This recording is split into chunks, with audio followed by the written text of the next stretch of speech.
Hello, good evening, good day. Kindly send a wave, kindly say hello, kindly type something, send an emoji if you are locked in.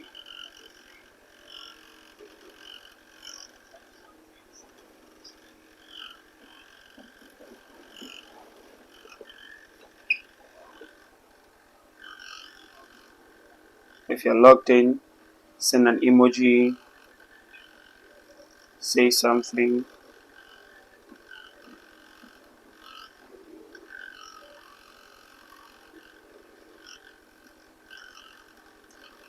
Okay, I can see. Okay, okay,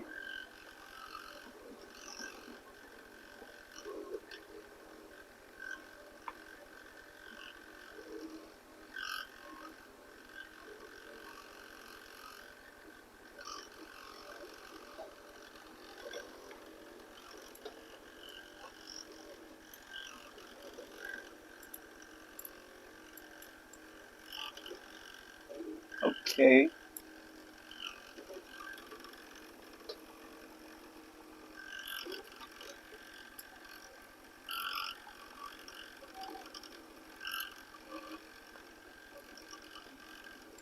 Hi, Quinette, I see you. Hello, Michael. Nice to have you here. Keep joining, guys. Ephraim, I see you. Thank you for joining.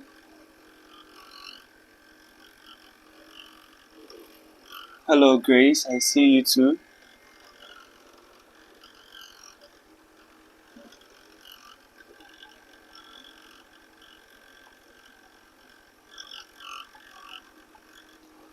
Hello, Nana Kweba. It's nice to have you here. Hi, Sarah. Okay, we'll be starting the class in the next 2 minutes. Let's make some noise in the group chat so that others that are distracted can, join the group. Let's make some noise in the group chat.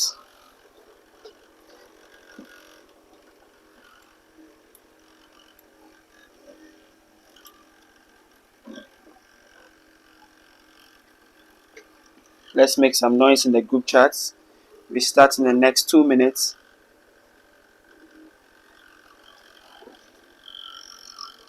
Hello, Dr. Etty. I see you too. Thank you. Thank you so much.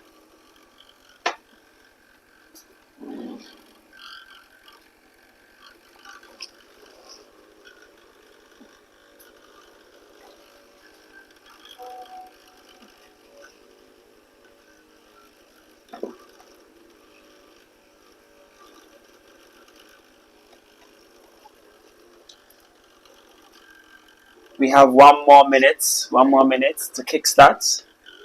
I'm so excited. Oh my god.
excited that today's session is finally happening.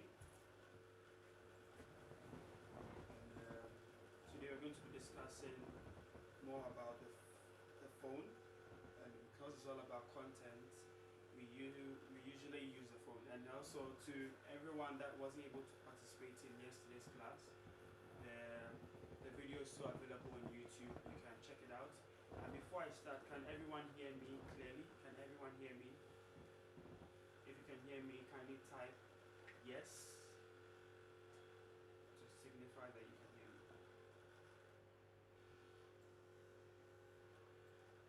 Okay. I think if one person can hear me, I believe everyone can hear me too. So to those that do not still know me, my name is Bright Kofi Kekeli Nogwe, mostly known as Kekeli or Bright. And today we'll be discussing more about the mobile phone that we use in creating our content. And there's a hype about using iPhones over using Samsung, and honestly, you guys are missing out on the big picture. We'll get to understand the phone and how the phone works. Please. Okay. Can you hear me now? Can you hear me clearly?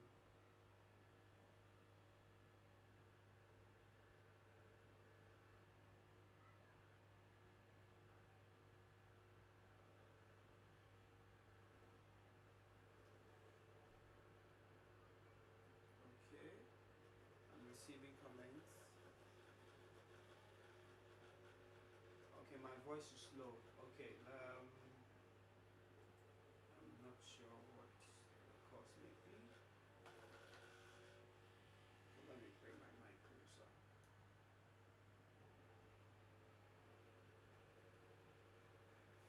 How about now? Is my voice clear? Is my voice clear now? Hello? Is my voice clear now? Is my voice clear?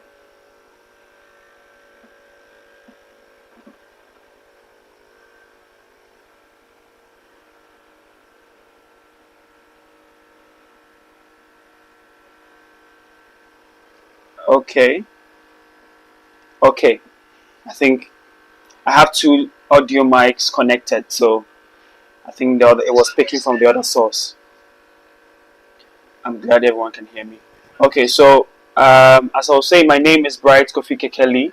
If you do not know my name, uh, I am here to discuss about. Today, I'm here to discuss about your mobile phone that you're using in creating your content and why you're getting certain results. Yesterday, we looked into the psychology of content creating, and honestly, myself, I also realized I was relearning a couple of things that I was aware of. So today we are going to dive into how to, apply those things. As much as you now know how to get into your consumer's head to know how to think and how they would want to consume your content. Today we'll be looking at how to, create content that would capture their attention. And when we talk about content, I'm looking at other areas. I'm talking about photo, I'm talking about video, I'm talking about audio. Content doesn't just stay with recording a photo. Recording a video. So we'll get into that.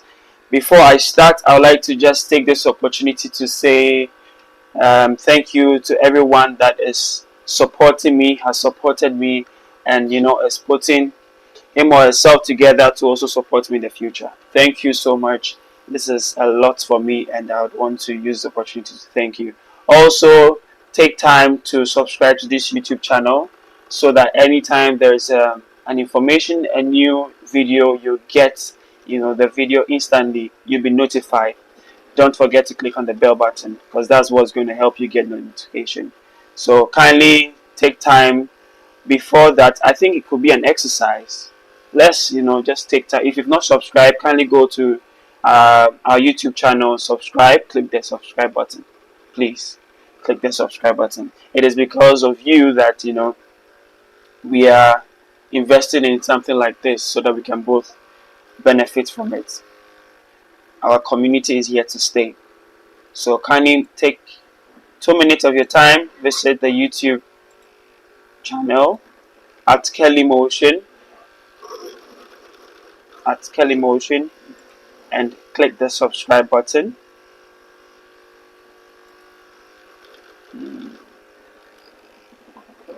Let's click. Okay. So we are going to dive quickly into today's lesson, and yeah. So I believe today is going to be power packed. I actually wish it was a live session, and when I say a live session, I wish it was an in-person section where I could, demonstrate a few things to show you how these things work. But we have this platform, and why not make use of it? I believe as you're taking notes, you're going to have something to work with. So we're going to be discussing a whole lot today concerning the phone you're using to create content. And I do not know anyone out there that believes that he or she doesn't have the best device. Would also consider that conversation. Do you have the best device for content creating? And if you don't, how can you improve to get at least the standard for content creating? We're going to look into that too. Okay. So, if I may ask, has everyone gotten to see our page to subscribe? Everyone here, have you subscribed? Okay, we'll kickstart. So, our first slide for today's conversation is about what you need to know about your smartphone. What you need to know about your smartphone. One thing I'd want to let you know that every phone has a different function when it comes to pixels, when it comes to resolution, when it comes to how it basically they form the camera. When you are buying a phone, there are certain things you'd want to consider, especially when you are a content creator, influencer, or someone that is all about content creating. There are certain things you need to consider when buying a phone for content. I wouldn't want to follow the hype and say iPhone is the best phone for shooting content, because when it comes to other aspects of content creating, Samsung, Xiaomi, and other brands are also doing their best to also provide standard quality for their consumers. If you look at this information here, it has a lot of technicalities, but I wouldn't depend on these technicalities to explain what the phone is all about. But I would want you to take time and read through. You can take a screen grab, and when you're in your comfort space, you can look through and see where or which phone you're using and how you can better relate with it. Because every phone has a different megapixel, every phone has a different range when it comes to how it can produce quality for your content. But however, as much as you are able to also pay attention to your lighting, you can be able to also get a standard shot. So as much as we don't want to collapse every phone, we also want to also propose that every phone can be used to shoot something. But also you need to question yourself, what am I shooting for? Because if you are shooting to do product launch, to do marketing and all that, you cannot use certain quality. Do you get? Because your customers or consumers need to know that you are taking whatever you are marketing serious, and that also would show in the quality of your shots. So as much as you want to create content using any kind of phone, you also want to be mindful about what you want to sell. If you are selling something that is very let me use the word important, you need to invest much into your content. And I believe everyone here wants to aim at making not just the numbers, but also making the money. And as such, you would want to be mindful about what you are using to shoot your content. Okay, so content creating is all about using your phone or the camera. But majority of us, we use our phone because that is the quickest tool that give us access to, multiple lens usage and, quick shots and all that. Aside that, there are other apps that enhance, like I wouldn't say enhance really, but they help you to shoot content faster or better. One of the apps that I own personally is called Blackmagic. There's no way to market them, but I mean, they are free, so you can check them out and see if you can work with them.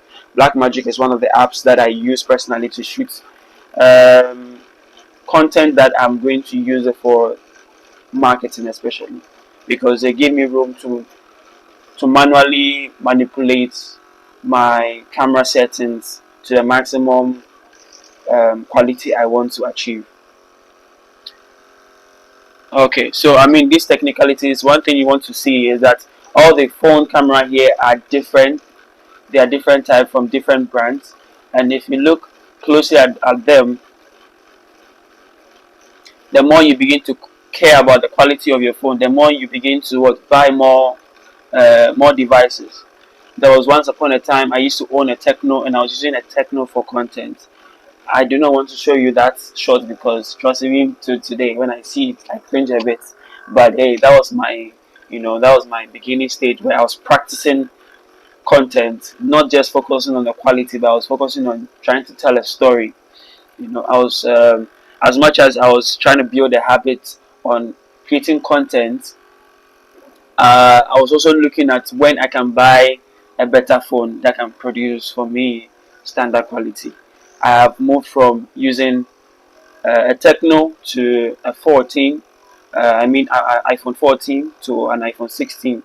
And between the iPhones 14 and the 16, both of them produce for me a different form of quality in terms of the image because they have different sensors. If you look here, I'm not sure if you're okay. If you look here, they all have different sensors, different megapixel size. If you can see, so if you hear any phone that is talking about 12 megapixel, 16 megapixels, 24 megapixels, 36 megapixel, 50 megapixels, what truly does it mean?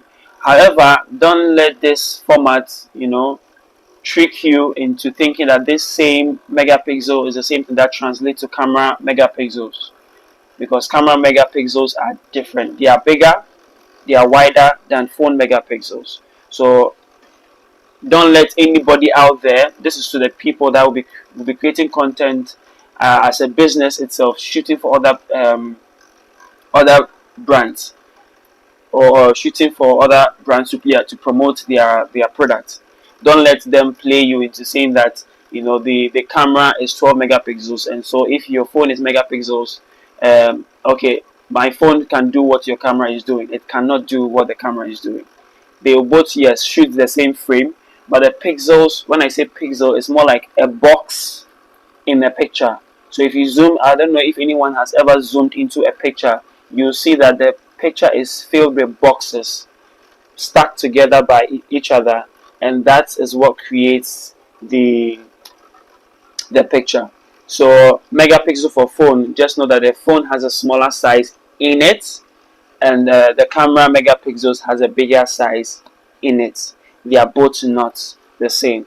However, as much as I think Samsung has one of the interesting, they have big sizes when it comes to megapixels. They have a lot. Samsung know the play, honestly. But I hope I get to use a Samsung phone. I have actually not shot with a Samsung phone yet, but I'm trusting that I'll do that and I'll be able to give you a personal perspective as to what is best, whether using a Samsung or using an iPhone or using a Xiaomi or using Techno. Yes, Techno.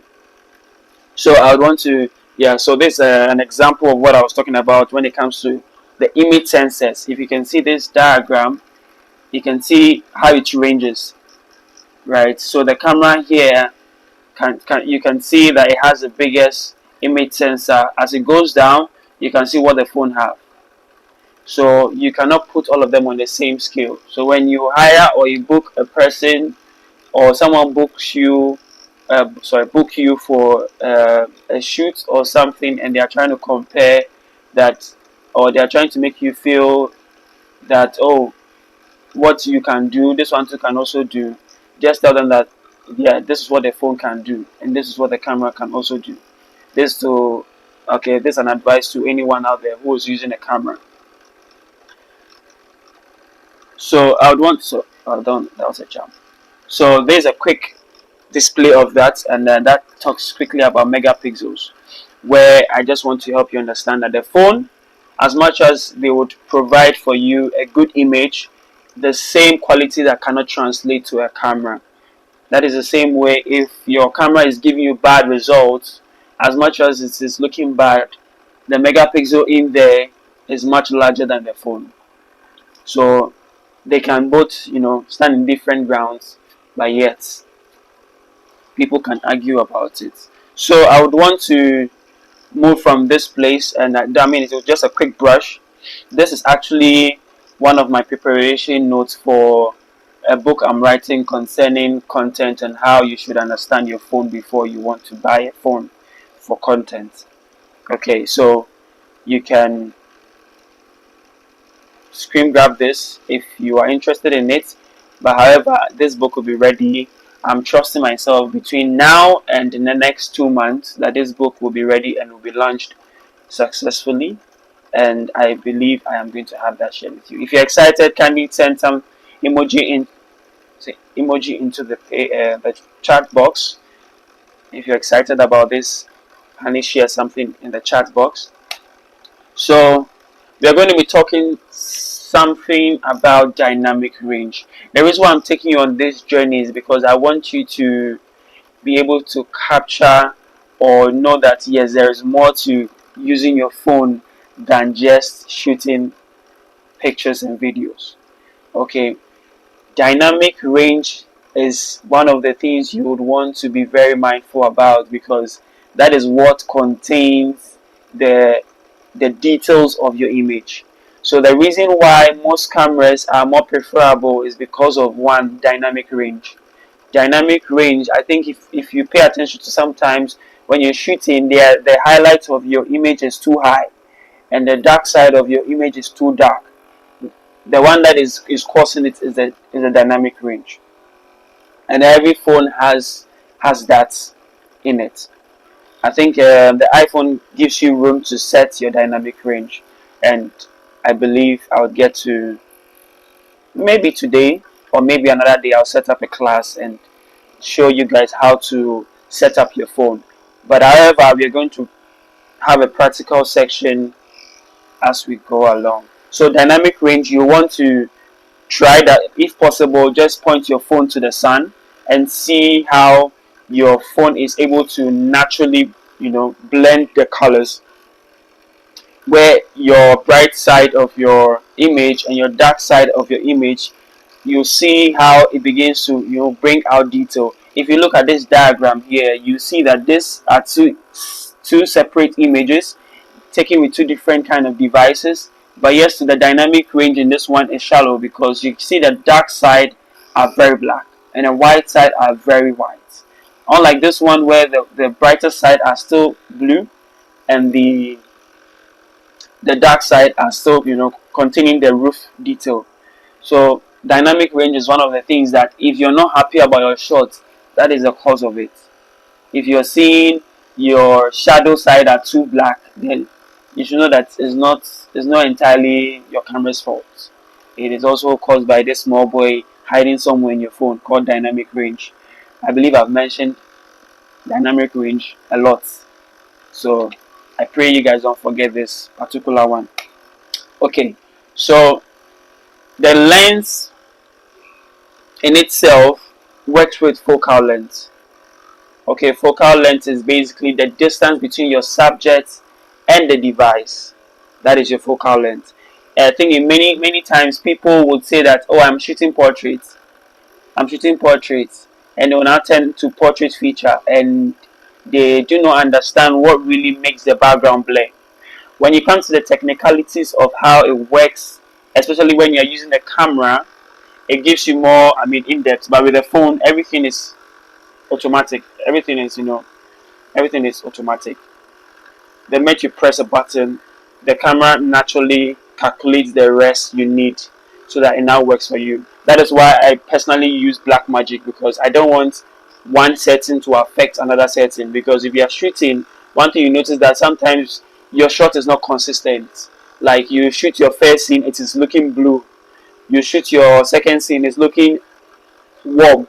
So it's like you are in the same space, but yet still your colors are not consistent. Camera actually knows how to do that best because it gives you room to set everything manual. Everything is manual. If you want to be a content creator, one thing I want to encourage you is you want to stretch yourself to be able to set your own, do your own settings. You want to take time to practice how auto focus work, or how manual focus work, and how white balance work when you're using auto, what it does to your skin, what it does to your environment. Because if you actually look at my surrounding, there's a blue light behind me, and there's a white light in front of me that is giving a warm feel because of the diffuser I have around it. So with these two colors coming together, you'll notice that if I'm using how do you call it, an auto balance or auto white balance, one thing you'll notice is that it is going to now change immediately I move, because it's picking colors and it's tracking, movement around. So if I do this, you'll see, okay, well, I'm not actually shooting on a mobile phone for this session, because as I said, I like to take control over everything. And because I want to keep in touch with all the conversations, I have my mobile phone with me here. So I'm actually shooting on my camera right now. So everything there is manual. And like I said, I hope I get to put together an in-person session very soon, so that we can both benefit from this, because I can show you the diagrams, I can show you the words, but I don't know if that'll be enough. I believe in practicing in person, because that's how personally I learn. I learn faster when I am practicing it right in front of you, and I believe others too out there learn like that. So I am open for that. If you are excited about that particular class, having an in-person class, kindly drop a comment in there, so that I know that I have people who will be ready when the time comes. So kindly drop a comment for that. Okay, so let's get back into our lens focal length.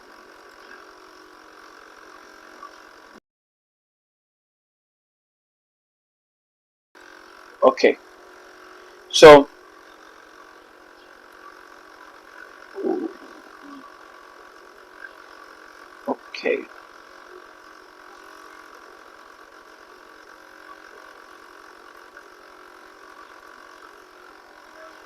okay, so I think this beautiful. Okay, I would want to read this line. Because of the way the smartphone is designed, um, they have tiny sensors which are very close. They are very close out to each other. If you actually look at a camera lens compared to a phone lens, well, a phone lens you not really see how it's structured, but yeah, this is an example of how it is done. This is how it is done. You see a couple of glasses stuck together, and this is actually the same thing that happens in a camera lens. They are glasses stuck together, and they have, I think, there's a board inside that help you operate it, help you focus, help you, when you click the button, it's able to work with you basically. I think that's the simplest way I'll be able to describe it to you. So this is how it is formed, and every camera that has a lens, you should expect something like this in there. Whether it's 3 cameras or 4 cameras or 5 cameras or 6 cameras, it is having something like this in there. That is how you are going to get your pictures taken. So yes, most smartphone these days come with multiple cameras. using pairing something like the wide angle, the main camera with a telephoto lens. So I think if in many times when you're shooting content, I've seen many content, especially those who followed me on my Artically Content Zone. I took time to actually check everybody that followed me. I checked your content and I saw a couple of things that everybody um, was doing. I mean, most of them were using a wide lens, and I do not know why, but sometimes you want to try a close-up shot. And I think maybe if I explain to you why you need a close-up shot, maybe you'd want to consider it more, because wide angle creates a certain kind of feel, and close-up shots also creates a feel. For example, this is being shot and up tight to my face because all I want you to see is me. And even if I'm shooting wide, many times you see that the person that is recording is very close to the camera. If it is a talking head video, the person is very close to the camera, giving you a certain kind of dramatic look, and that people use as a visual hook. The reason why they do it that way is because yesterday we talked about content psychology. One of the things we say is that the brain always wants to interpret what is going on, and the more the brain is trying to do that work, you see yourself watching it, even if it's engaging or not, or it relates with you or not, you are still logged in because your brain is still calculating, why is this shot so wide, why is it so close to my eyes, why does it look so nice. Before you realize you've given that person one view, then you now go back again and rewatch it. Before you realize you've given that person three views, just because the person shot on a wide lens and was very close to the camera. So many times, if you want to shoot a wide shot, you'd want to consider what you're using it for. Are you trying to show an aerial view, or you want to, achieve something dramatic? But we'll get into that. Those are part of the practicalities of shooting content, where you know what you are trying to do to your audience. You are very intentional about it, and yeah. So let's get back into the notes. Beautiful. A telephoto lens basically is a zoom lens, or yeah, a lens that is able to zoom in and out. So if your camera is able to zoom in and out, there's a telephoto function inside there that gives you, that manipulation where you can now zoom in and out. That one too, I've seen many times people use as a visual hook, where immediately they start the content, it just zooms into them or zooms out, and it gets you like. So okay, I didn't get any comments for when I mentioned the in-person class. I didn't get any comments. This is that you guys will not be interested in the in-person class. Can you send your comments? It is your comment that actually gives me the ginger to bring more to you. So I really need your comments coming in. I need your participation.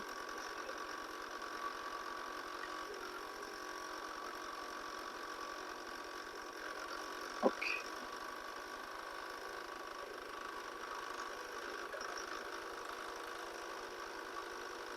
Okay. Okay. I'll make the preparation and you will see. So I'd want to move from this. Now let's come to this guy here. So one thing I'd want you to know is that AI is definitely in your cameras, if you didn't know. Because without AI now, AI has made um, filming with a mobile phone very easy. Because what it takes for a camera to shoot, when I say a camera, a professional camera to shoot um,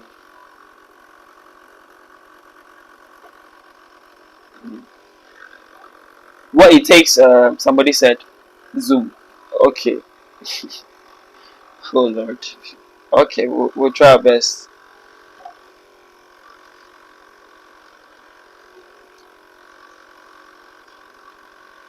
Okay, so yeah, AI is definitely in our cameras now, and if you didn't know, now you know.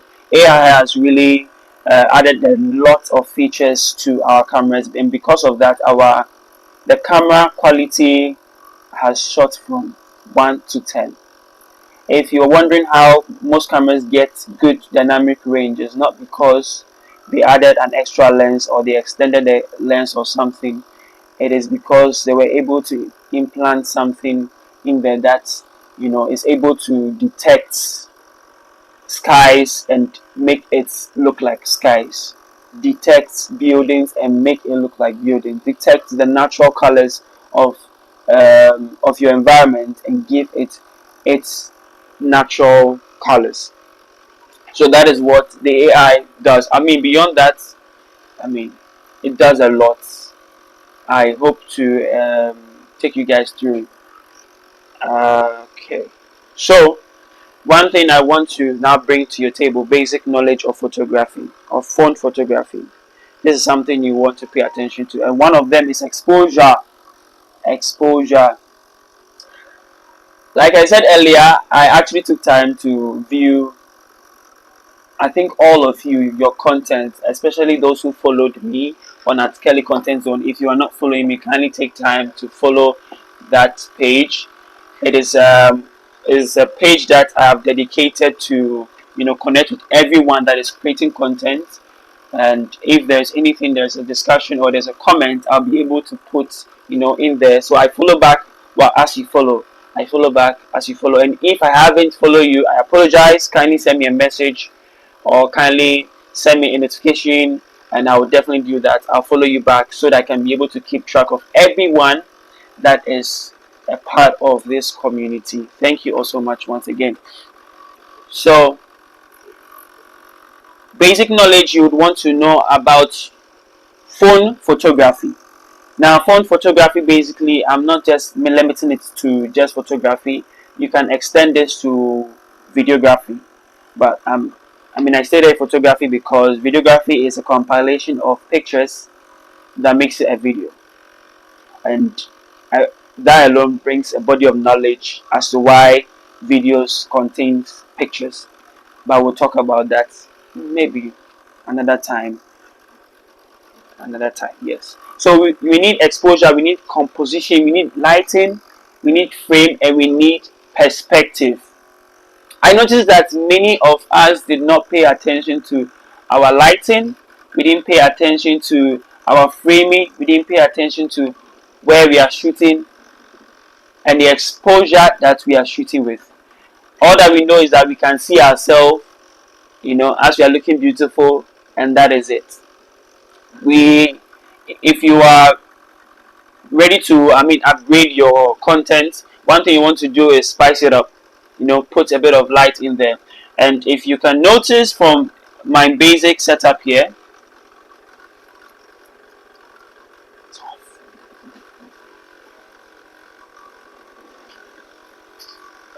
hold on, can you give me a minute?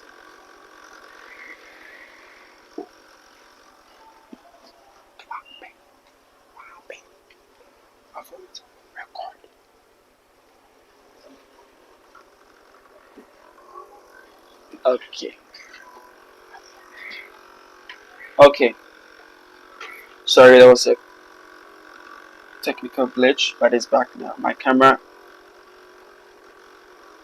So if you look at my setup here, it is a blend from cold to warm, and my outfits today I chose to wear blue. I could have chose to wear red actually, but I chose to wear blue because I want to project a warmth. I want to give a cool environment kind of thing. I want to give the vibe that this class is very cool. I didn't want to shout to my outfit, but yes, spicing up with this light. If I turn off this light, excuse me, just let me quickly do that. See, if I turn off this light now, everywhere looks flat and boring. As much as there's a bit of how do you call it? There is depth. There is a 2D vibe in the shots where my light setup is here and my shadows are here. You can see that the turning off this light now makes everything look flat. But if I bring up this light, one thing you notice is that it now gives a bit of separation of background where my background now looks different and I look different. It doesn't look like I am in it. All you are now focused on is me, no one else, right? So spicing up your shots is very important. You don't just want to shoot; you just want to add a bit of ingredients to make it work. So this is what this blue light is doing. And if you want to know what light I'm using, it is a tube light. This is it. I just want to show it to you. It's a tube light. I got it cheap. I got, I think, about 600 cedis. Yeah, 600 cedis, and it has, I think, that lasted about 4 years.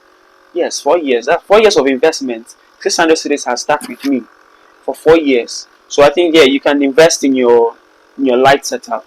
If you get about possibly two of these, you can use it for your background setup, and you get one for your key light. We're going to be talking about light positioning, and maybe you can now practice with that.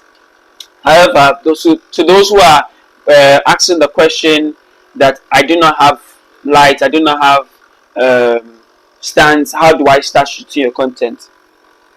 This is very, very, very strategic. You have to be attentive to what I'm about to say. So before light came about,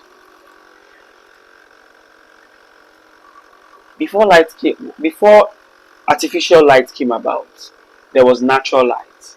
And one thing back in the days, movie makers were doing to survive in movies, where they wait for the right moment to shoot the right shot. So you can imagine you shooting a scene where you need to give a certain kind of feel, let's say a horror vibe where the place is dark, and you have to wait for about 5 a.m.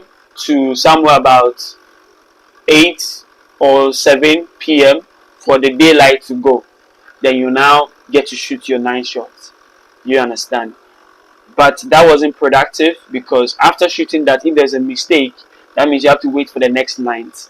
And those that are supposed to do in the day, you wait for the day. Now, as time went on, they begin to use the flashlights, they begin to use fire, they begin to use ambient light, moonlight, and all those things. Then, I mean, artificial light, as it came about, that was what they started using for their movies. And now we have even lights that can give you daylight in the night. So if you're a big fan of um, movies, blockbusters to be precise, I actually wanted to say Nigerian movies, but not all of them have that. I think, let me say, yes, there's this new movie that came out. Is it Love Notes? Yeah, Love Notes. That movie out, yeah, I would want to recommend. It is a good movie. You just want to sit down, not enjoying the storyline alone. You just want to ask yourself questions like, how was this light done? Because you see certain kind of shots. The room is dark, but you've thrown a very strong light through the window into the room, and that's beautiful drama. I just want you check it out, and you know what I'm talking about. And that is to talk about exposure. Exposure is key when it comes to content creating. You don't just want to shoot in every space or any space. You'd want to be very intentional about what you're shooting, you know. And the principle I applied to my setup here is a cinematic look. It's not a flat look. We have different kind of look when it comes to lighting, sorry, when it comes to lighting. And this principle here is a cinematic look. A cinematic look, we'll look into it, how to achieve it. I think I would use basic objects too.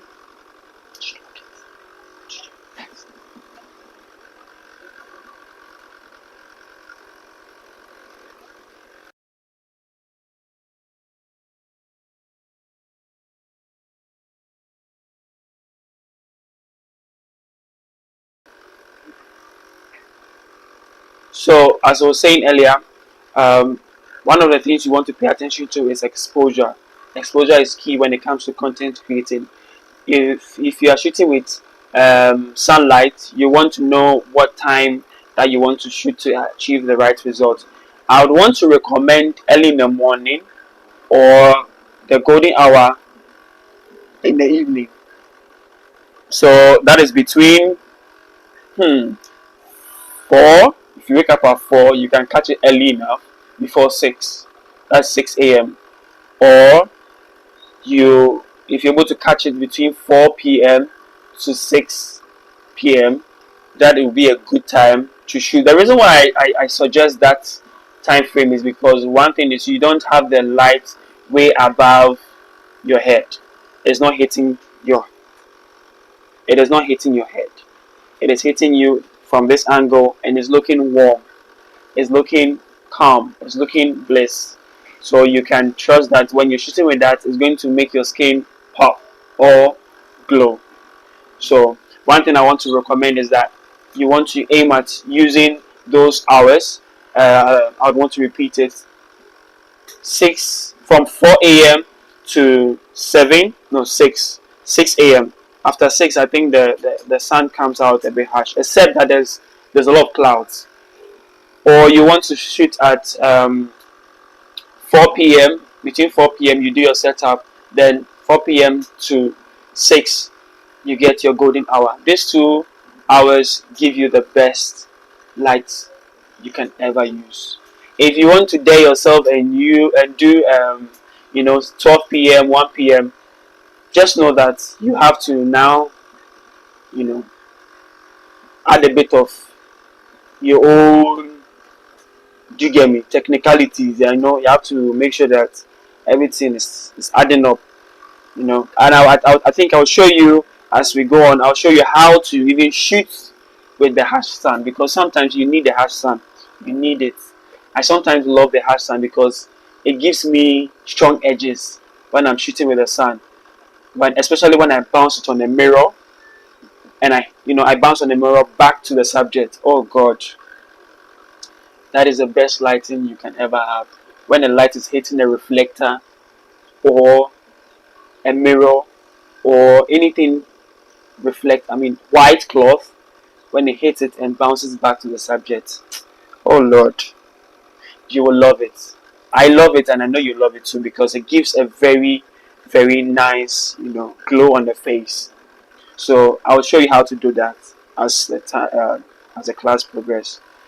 Time is running very fast. It's already 6. I hope I could, finish this slides before close. Okay, so let's get back into the slides. So this exposure here, we see 3 different kind of exposure. We have underexposed, we have normal exposure, and we have overexposed. If you look at these 3 exposure, which one would you go for as a content creator or as an inspiring content creator? Which one would you be going for? Can you type that in the comments, please?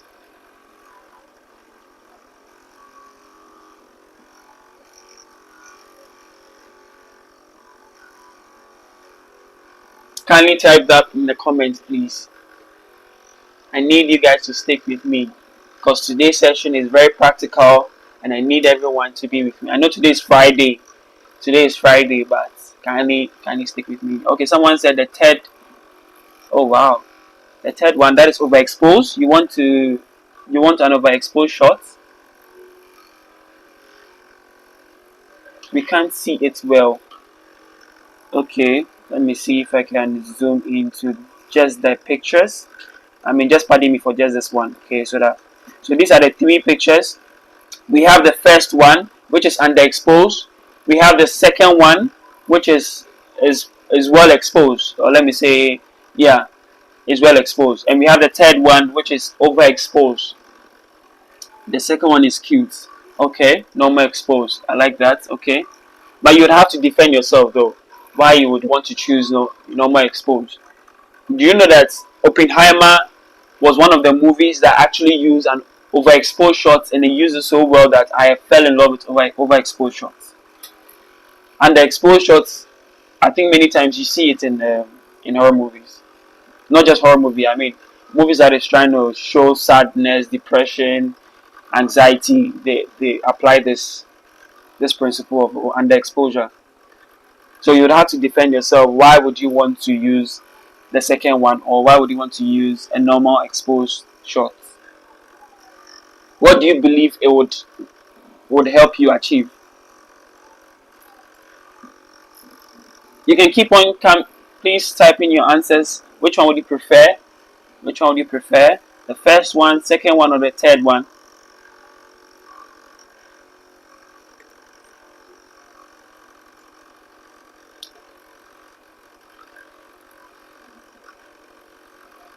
Keep it coming, guys. Keep it coming, guys.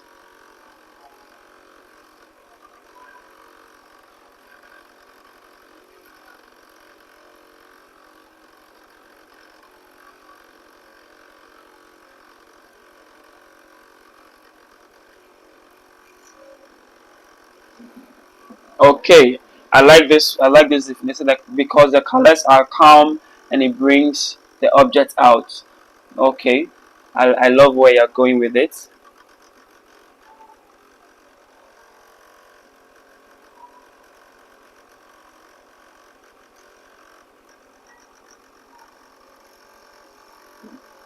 Depending on the vibe, I'm going for.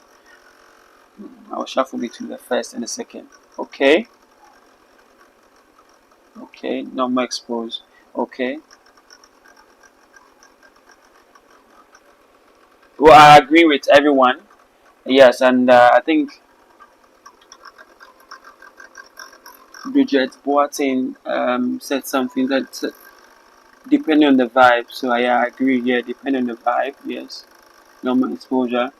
Pinetta, I agree with you too. Normal exposure. I'm all in for normal exposure. Cause why? Why not?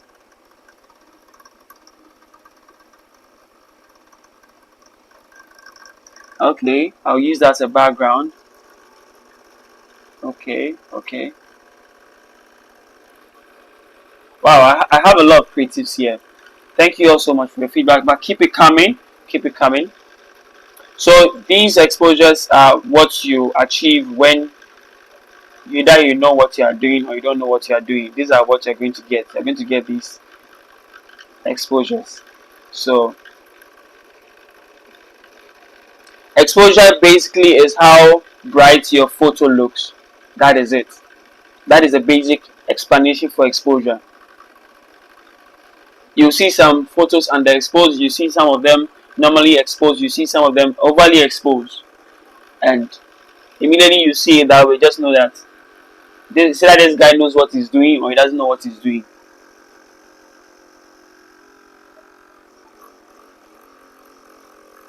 And one thing I'd want to share, I think from my experience over time, I think I started creating content loving underexposed shots.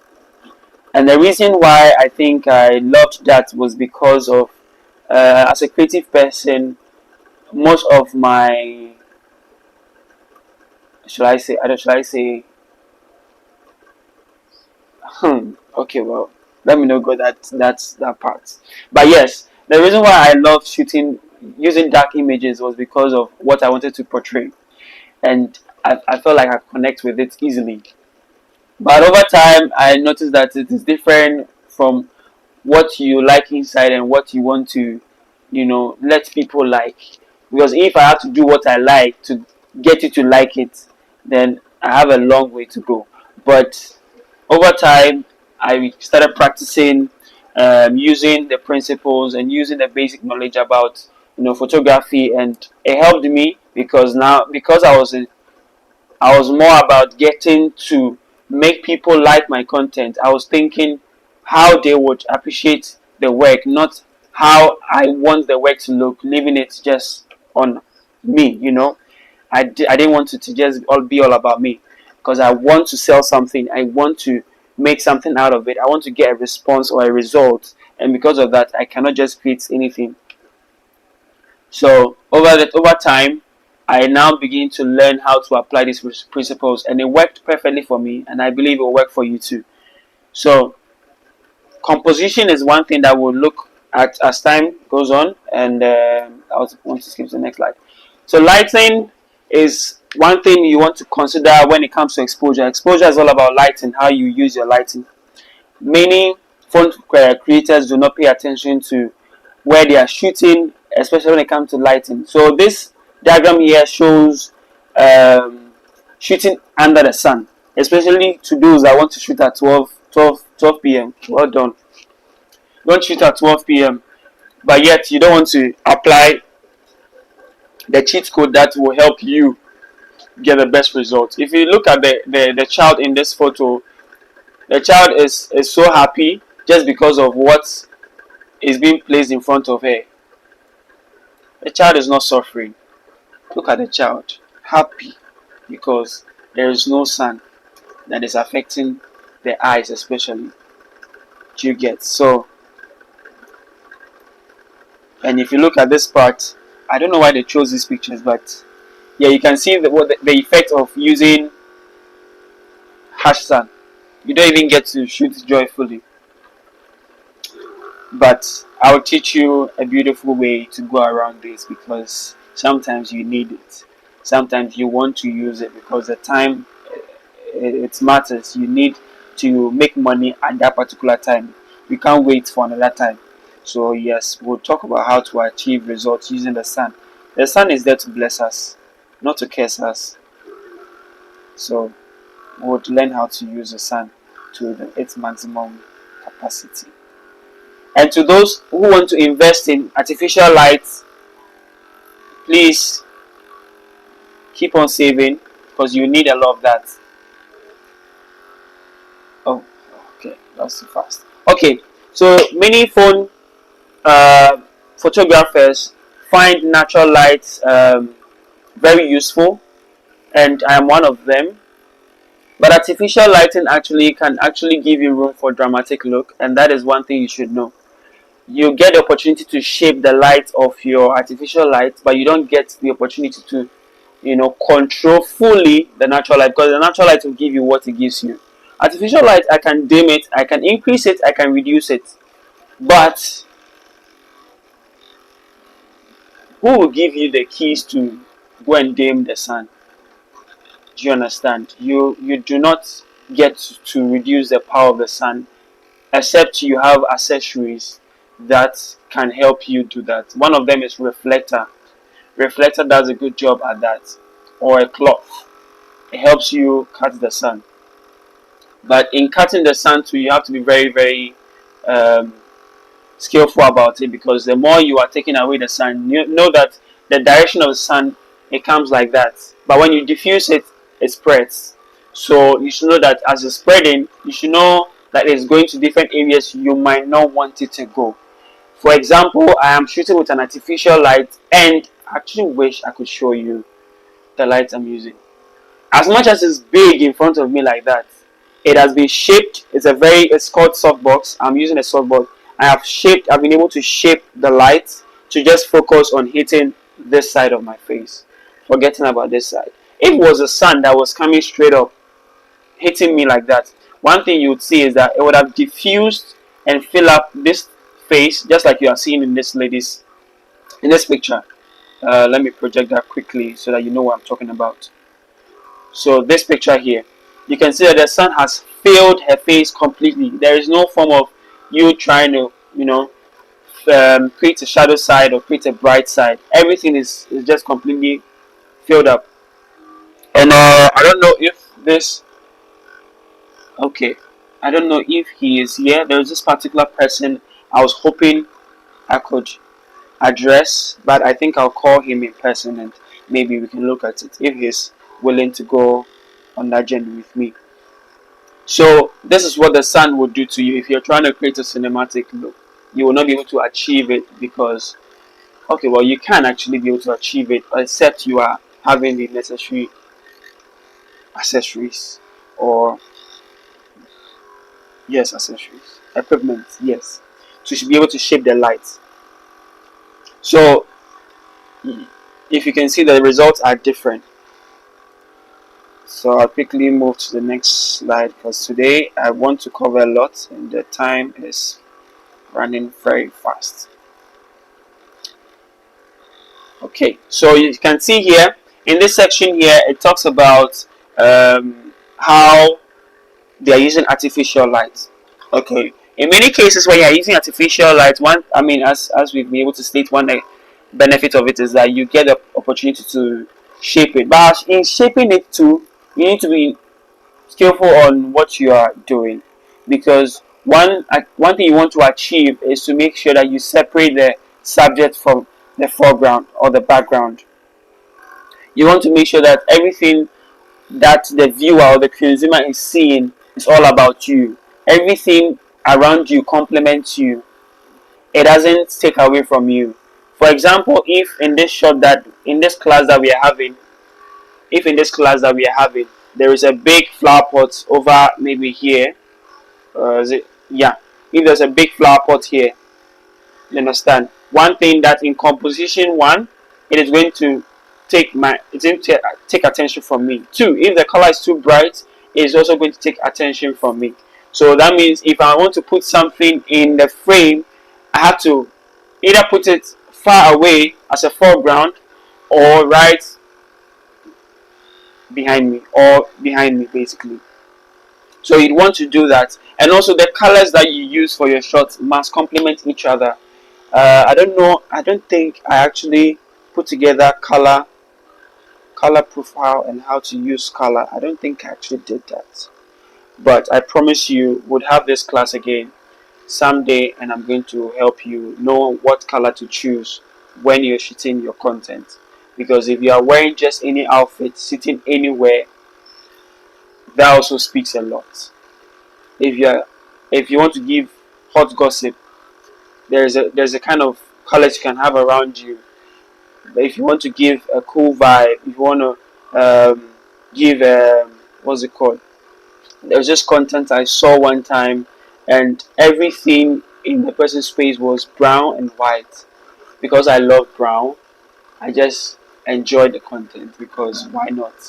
Everything that the person was saying, I think 15 minutes out of, I think almost a 45 minutes content, 15 minutes of it was something I enjoyed, but the rest I watched it because it is the shorts. I just love the shorts. I was just enjoying the short, analyzing every bit of it. I was just taking time to observe how I can also achieve this kind of result when I get the opportunity. So I look forward to also maybe trying it out one day. So how your content to look is very important. Sometimes people are just there watching, not just like for the information only, but also for how it looks.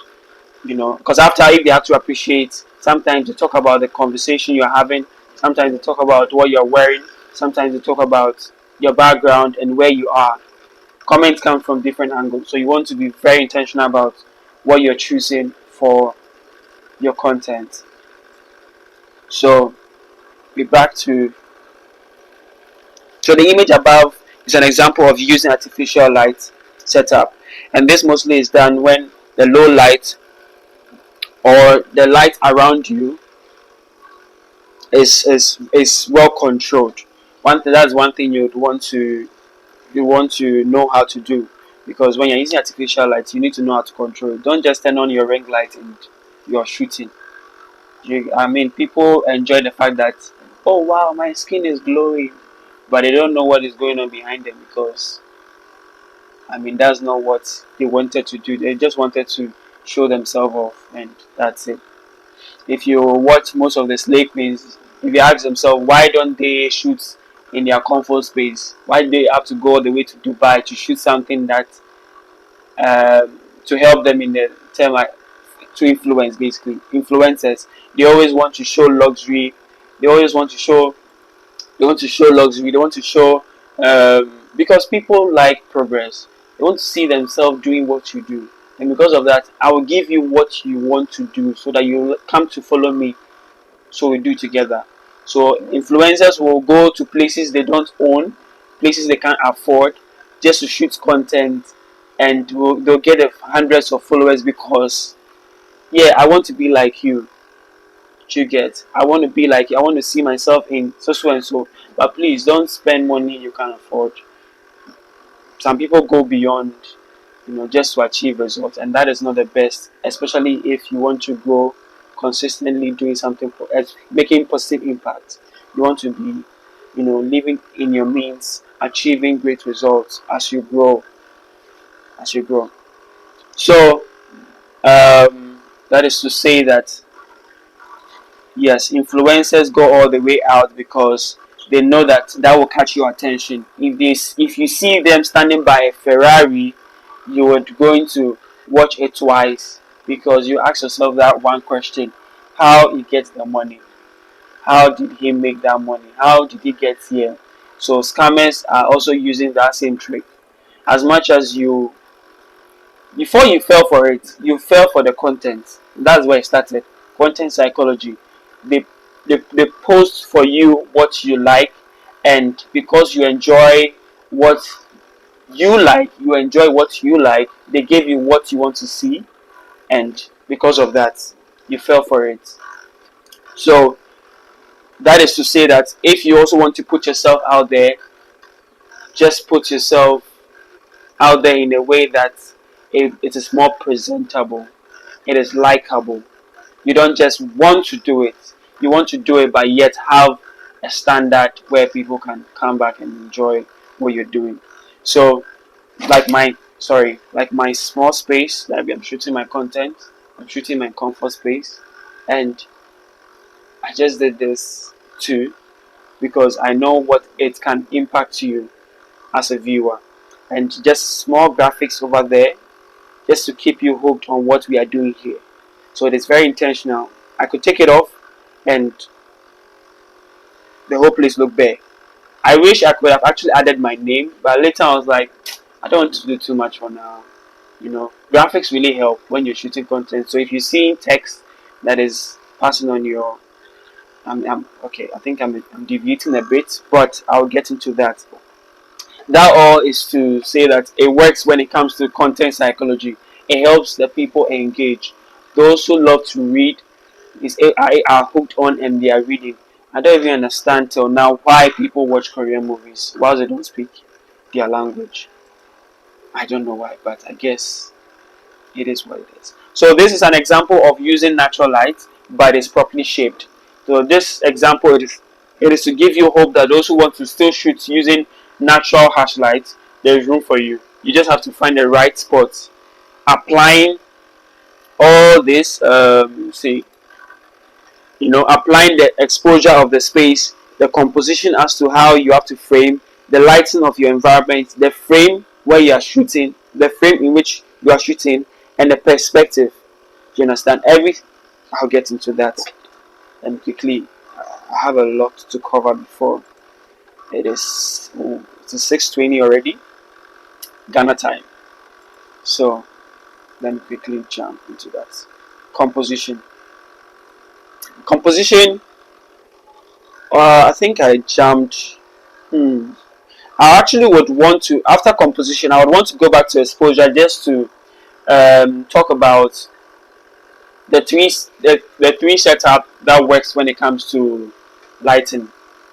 Okay, when it comes to exposure, you want to be mindful about your light around you, and be able to direct it in three ways. Your key light, that is important, your fill light, and your backlight. In this setup, I have just my key light and my backlight. I would have loved to get a few lights, but it didn't come in handy because the key light is very close to me. Because of that, it has filled my shadow side. So I don't really. But if I get it, it would still help. And also, I have a dark skin, so that is why it's dark. So I think lately there have been a conversation about dark skin light setup is mostly different from light skin setup, and I've experienced it. I didn't pay attention to it, but I've experienced it. I was shooting a fashion show. This is just a backstory, quick backstory. I was shooting. Uh, okay, my recording. Kindly give me a minute to resolve my recording. Recording.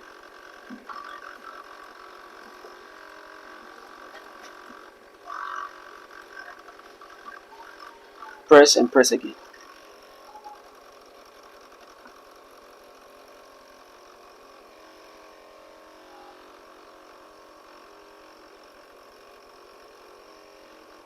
Okay. Thank you so much for your patience. Thank you so much for your patience.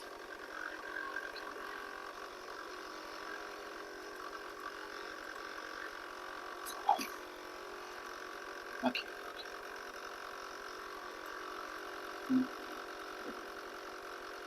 thank you all for your patience. I do appreciate. So yeah, I was talking about three light setup. That is one thing you want to pay attention to. Three light setup is actually standard, and it's standard because it's it's capable of surrounding you. You have one that is brightening your face and your front part of your body, and you have one that is revealing you from the background, and you have one that is filling the shadows that the key light has caused. And because I happen to have a dark skin, it is giving me a dramatic look. And this is to say that yes, if it was a light skinned person, trust me, you wouldn't see this part very dark.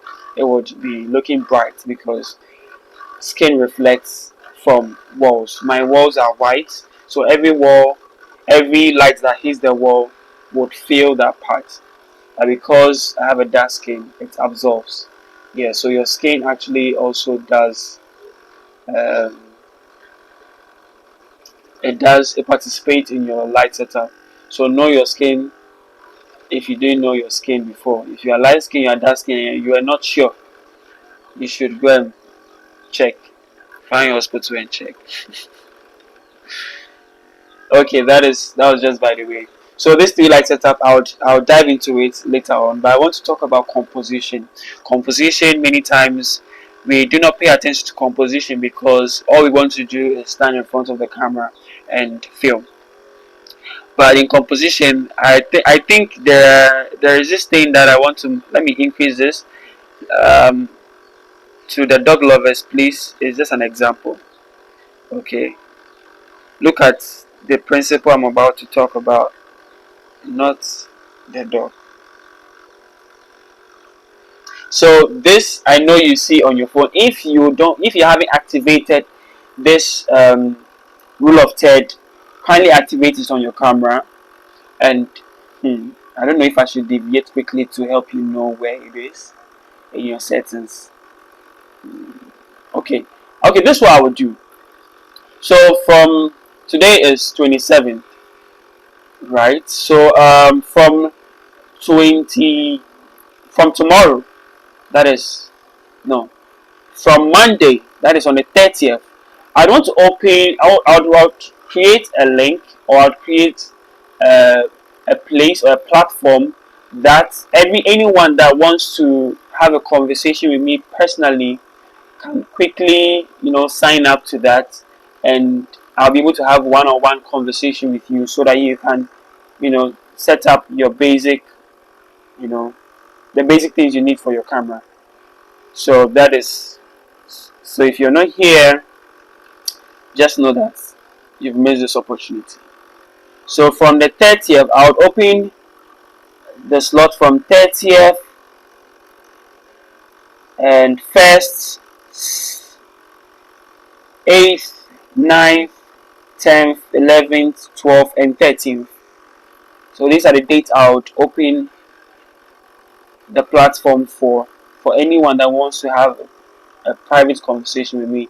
On the 30th, first, I would have that link sent to you so that we can connect one on one and do some basic setup. I don't know if I have to do it for a fee or make it free. I'm not sure of that yet. But pray. Yes, pray. Okay. So this rule of third is a must for every content creator to have because it helps you position every shot in a way that it should look so that it gives room for the eyes to interpret the entire scene. Remember, you are working with the eye, and you are working with the mind. Sorry, you're working with the eye and the mind. So you want to be very mindful of what you're doing. So if you look at this shot, okay, you forget this V for now because that is an advanced way of compositioning. But look at the rule of thirds, how it falls. Now the reason why you want to apply this principle because it gives room for the eyes to breathe, and there's a moment it gives the eyes a moment to observe. So for this picture, for example, it gives you the viewer to observe the people, and now it tells you what they are looking at. They are looking at the view. and a view is in front of them. Imagine that if these people are here. The question here is that one thing you tell the photographer is that you are making them miss out on the bigger picture. They are not seeing the view because they are standing here and they are looking here. So to you, it will not, like, what is going on here? Why is a person standing so close and they are looking here? Do you understand? It gets you uncomfortable. It gets you not, let me use the word breathing with the picture. So that's another principle some people practice just to get your attention for a moment. Remember, the mind is always interpreting. So if you want to practice it, you have to do it creatively. Don't be afraid to break the rules. Practice it, but make sure that you do it in a way that you don't miss out on the, or you don't make people lose you in the end. So look at this picture, for example. The person is standing on this side and is looking this direction. Now this area is called the look room. The technical name for it is called the look room because he's looking in that room. You can say it that way. He's looking in that direction. So the look room is what gives you the viewer, oh, he's enjoying the view. If he was standing here and he's looking here, I don't know what question you ask yourself. I'm sure you say that he's looking at the sun, I'm sure, but it's not going to actually. I don't know how you're going to feel about that, but with me, I'm not going to feel comfortable because I'll feel like he's missing out on the bigger picture here. So that is one thing you want to really pay attention to is the rule of thirds. It is a simple guide you can follow, and it will just improve and skyrocket your. So anytime you are shooting and you see someone facing the left side or the right side, one thing you know is that always the space in front of them is most likely larger than the how do you call it, the space behind them. Okay, I think a perfect example is what I'm doing right now. You can see that position. If there's a grid to this, right? This is 1. This could be 2. There, you see, this could be 1. This could be 2, and so 1 here, 2, and 3. So my look room here, you can see there's a lot of room here, and that is where my head is facing. And the reason why I'm actually seated in this direction is to give a 3-dimensional view. I'm not doing catch. I could sit flat and look at you straight ahead like this, but it gets boring at some point because your brain is fed up already. But when I tilt myself slightly a bit this way and tilt my neck just watching you, you see, it gives another energy to get. It gives another energy. Sometimes I wish I could see myself this way so I can pay attention more on the camera. But I'll keep trying. Maybe I'll use my phone. Hold on. Let's see. Okay. Or maybe not. So that is the reason why. That's one principle I have applied. So everything I have done, even though I wasn't paying attention to what I wasn't paying attention to my setup because I had to get it done. But because I have practiced it over time, it naturally happens. It has become a part of me, and I'll always apply the principle when I'm shooting. I would always, whether I'm conscious about it or not, I'm going to do it. So, but that's one thing I want to encourage you to do. Keep practicing until you see yourself doing it, whether you're aware or not. You just quickly notice something and you can interpret it quickly what is going on in this scene. And that is how I watch my movie. So if you're watching a movie with me and I'm skipping, just know that I'm doing it intentionally just to help myself pay attention. But I don't watch much except I have to.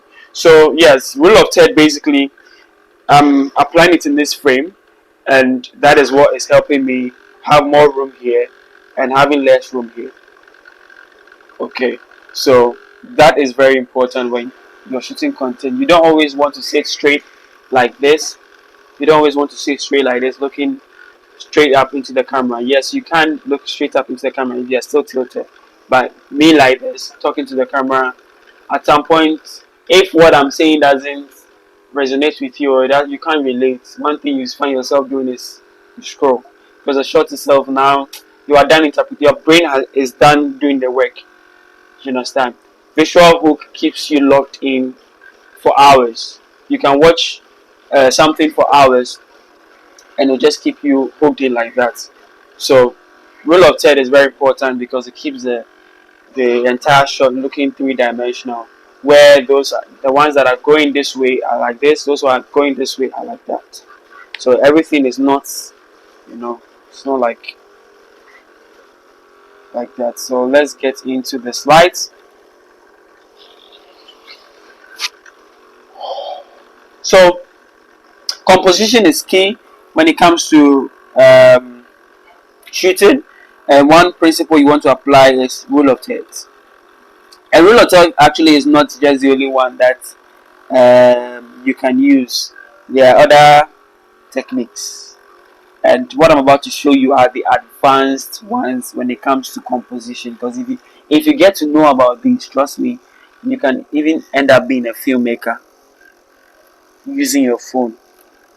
Using your phone is just shooting the shots, but how you position your characters, it is everything. It is everything. So yes, so this is the next. So we have leading lines. I love leading lines. I love leading lines a lot, and I wasn't able to apply leading lines to my shots because I didn't get the things I wanted to get actually. So preparing for this class, I actually went out shopping just to be able to get certain things that would help my set look more full.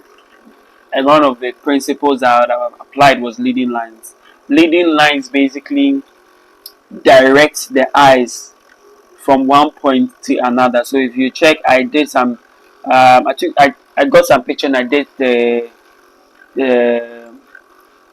I drew out the mapping for you so that you can be able to see what is going on here. Okay, I think I would have to, yeah, beautiful.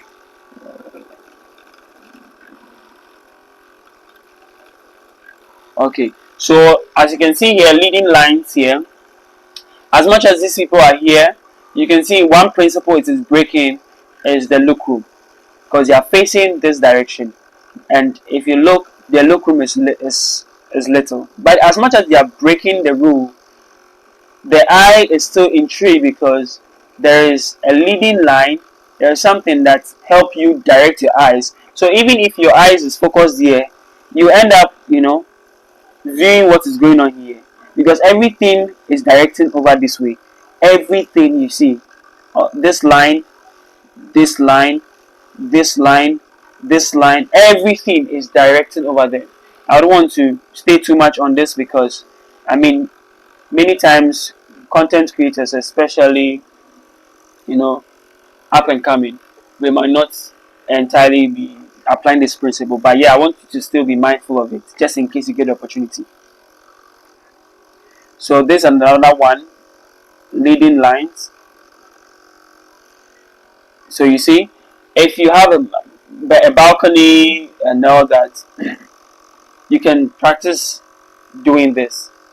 And this is to say that I would want you to take time. I think this is one of the challenges I would want to start with. That kindly take up a phone, record yourself applying this principle of leading line, and kindly share with me. If it's a photo or a video, kindly share with me. You can share with me personally or you can put it in a group.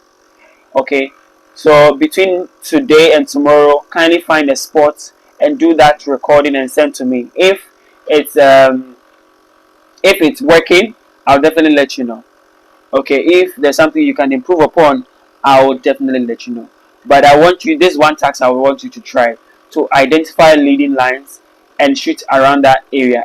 Leading lines are everywhere, everywhere. I think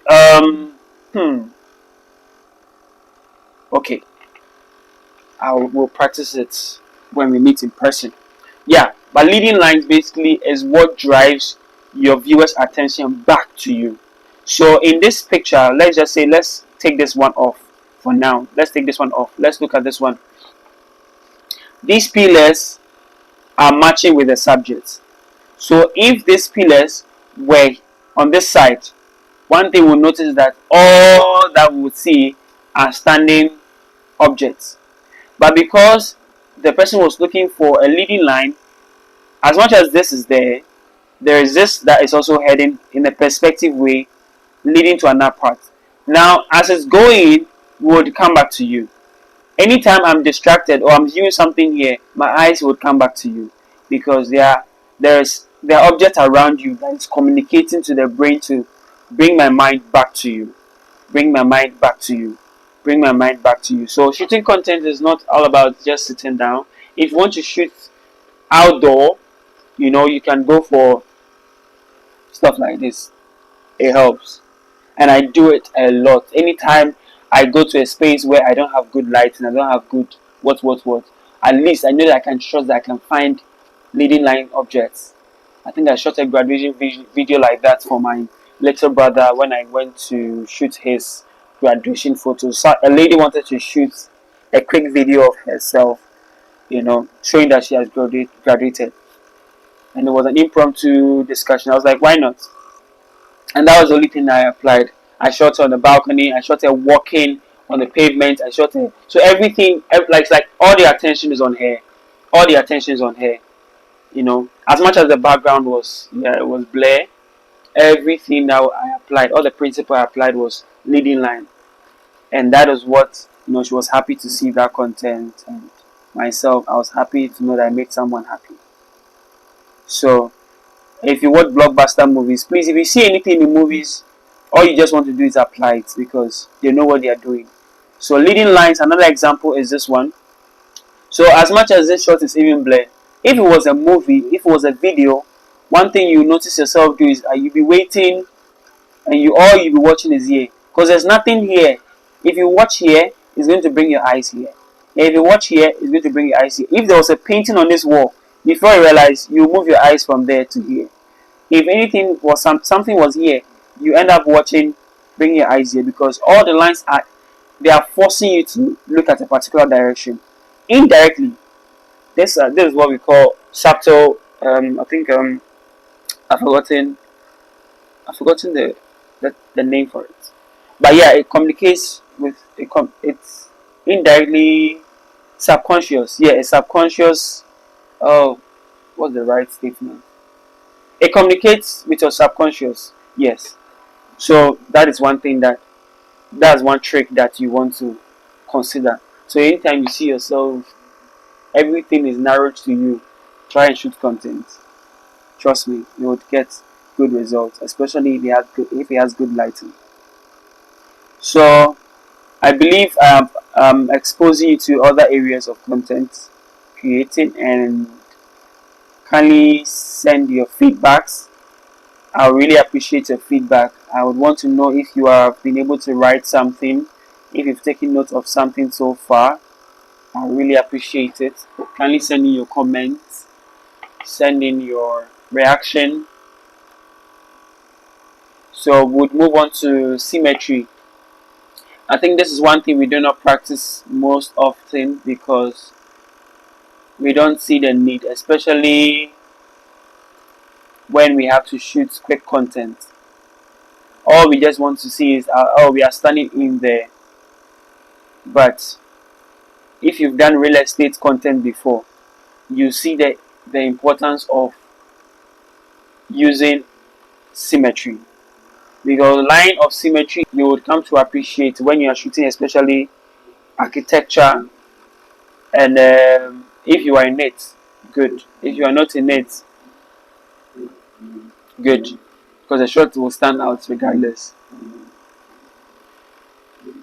I don't know if you've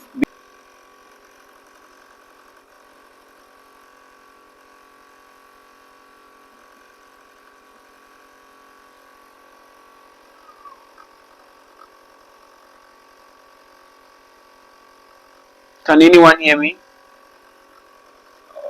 Hello, did I lose everyone? Did I lose everyone? Hello?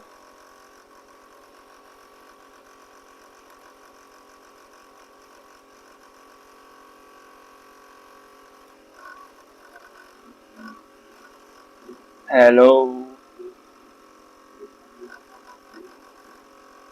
Okay.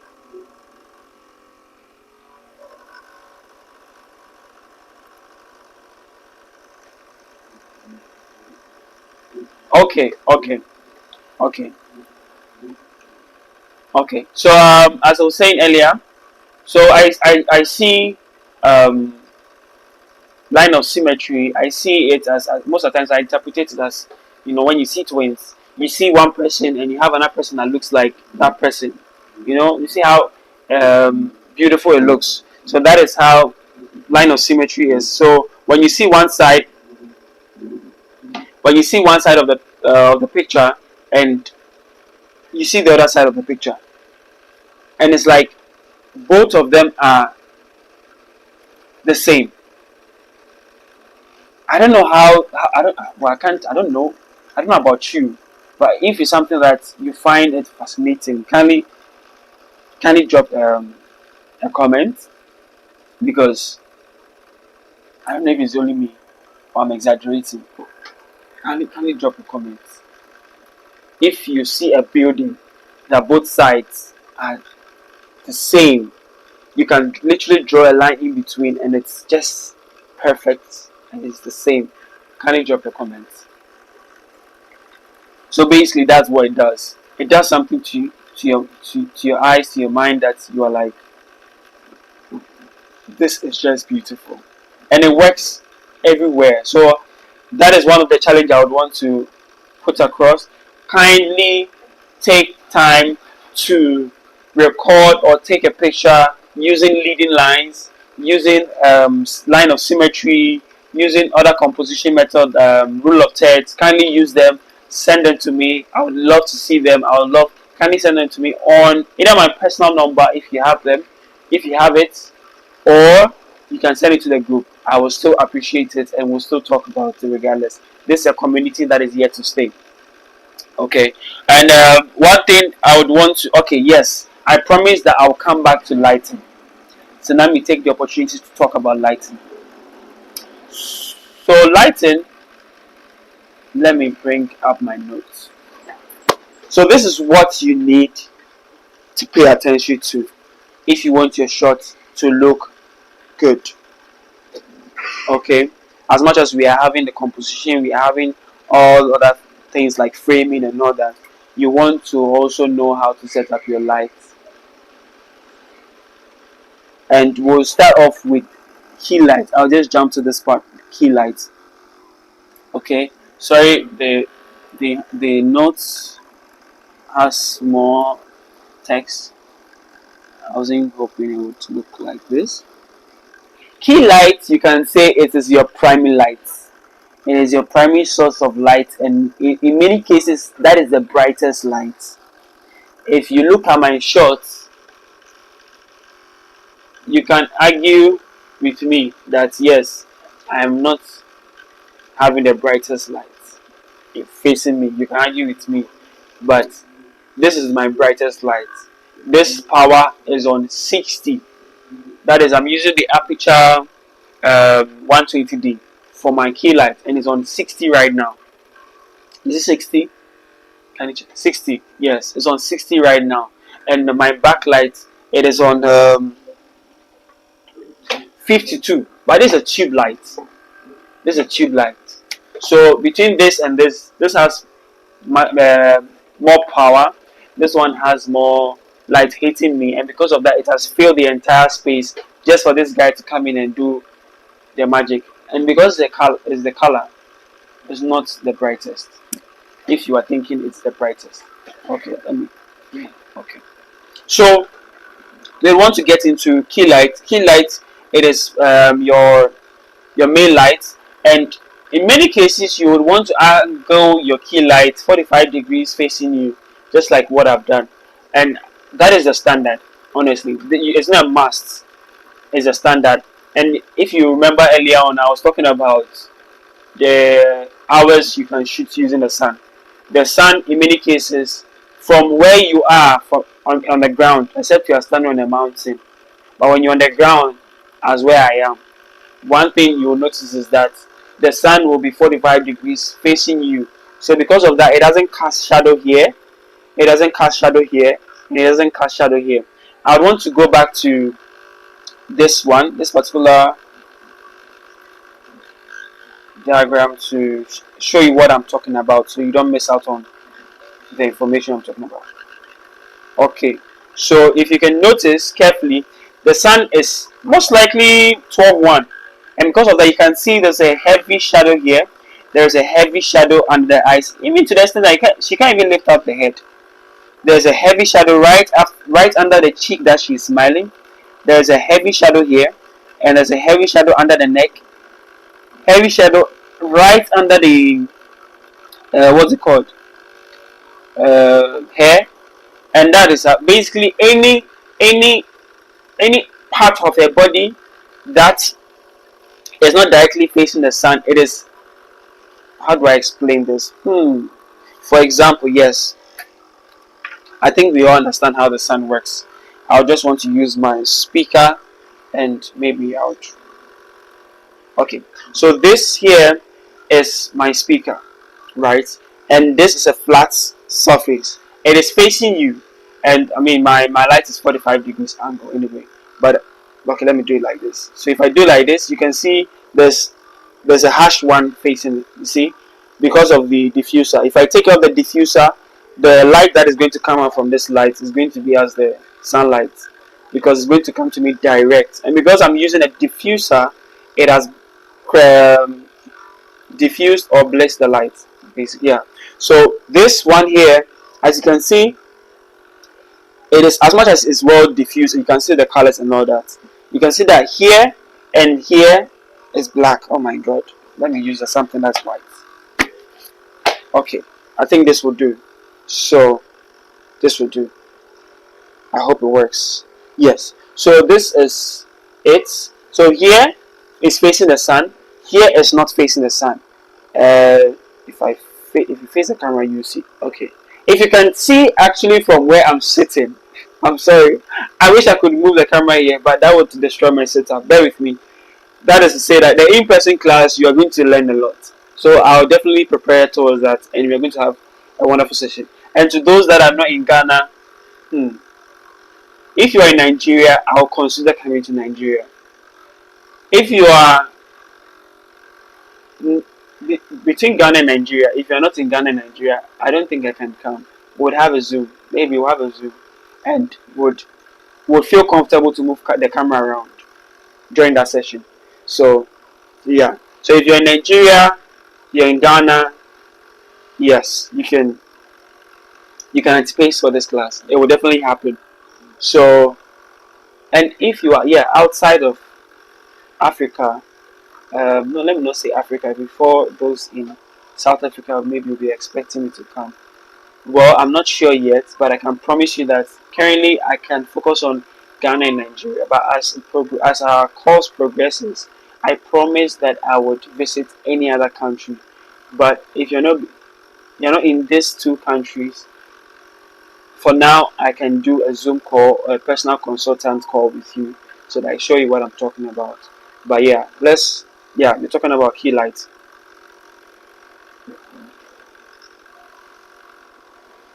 So this light here, okay, let me go back quickly.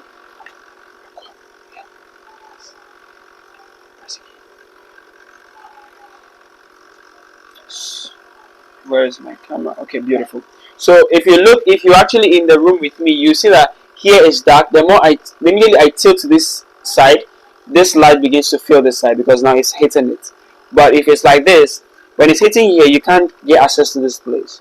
And it's hitting, you can't get access to this place. So it's the same thing as here. Because it's hitting me directly here, this place is dark.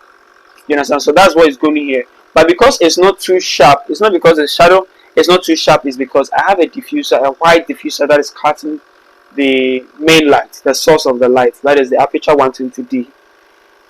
If I take it off, I don't know if I should practically. Okay, let me do that for this class. Okay, so if you notice, yeah, so you see how it looks right now. My face is now shining.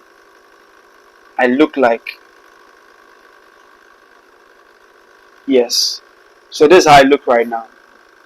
Very, bright because the light is now hitting me. Because of that, I have this harsh shadow here and this over here,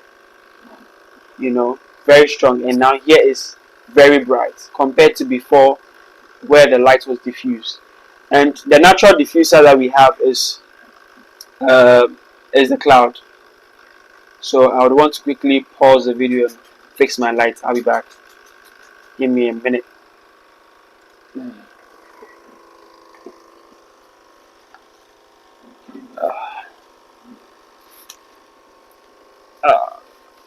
Okay.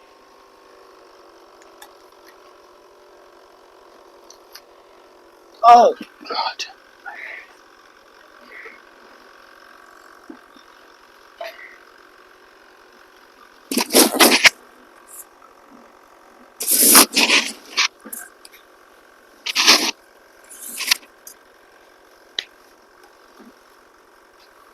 Okay.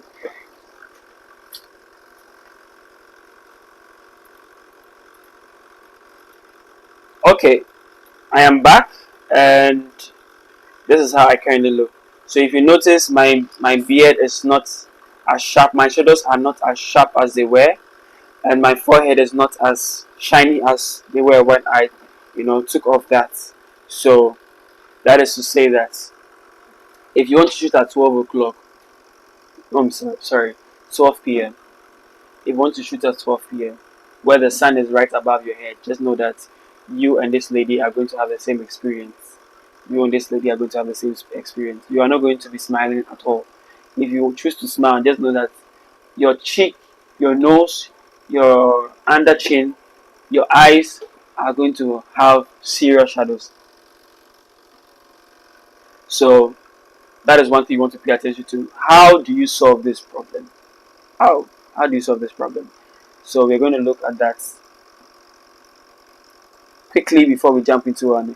One thing you do to solve this problem, like I explained, is by using a diffuser.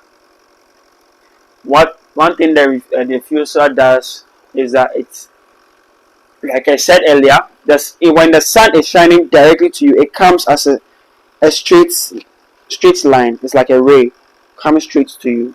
What the diffuser does is that as it's coming to you, it bounces and it redirects the light. I believe the science students can do justice to this aspect of definition, but what I know it does is that it redirects the light, and because what I'm using actually, okay, so earlier my light is working like the sun basically. So if I was shooting outdoor, the sun will have be what I'll be using, and the diffuser is what's going to cut the sun from hitting me directly harsh.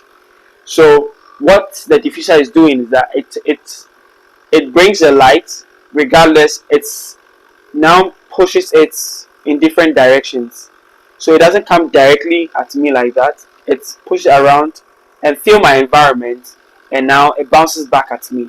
That's one thing the diffuser does. So if you look at this lady right here, you can see that the light is not as harsh on her face anymore. And if you even look at the shadow, you can see that even the diffuser is casting a shadow. But then it wouldn't be as dark as the lady. So you would want to try and use diffuser when you are shooting. If you don't have, you can get yourself a white cloth, not a black cloth. A black cloth will cut the light, not bounce the light or diffuse the light. And when you are shooting, you want to also get yourself a reflector. The reason why here is looking very very bright, as much as she has light skin, the her how do you call it, her surroundings are also reflecting light back to her.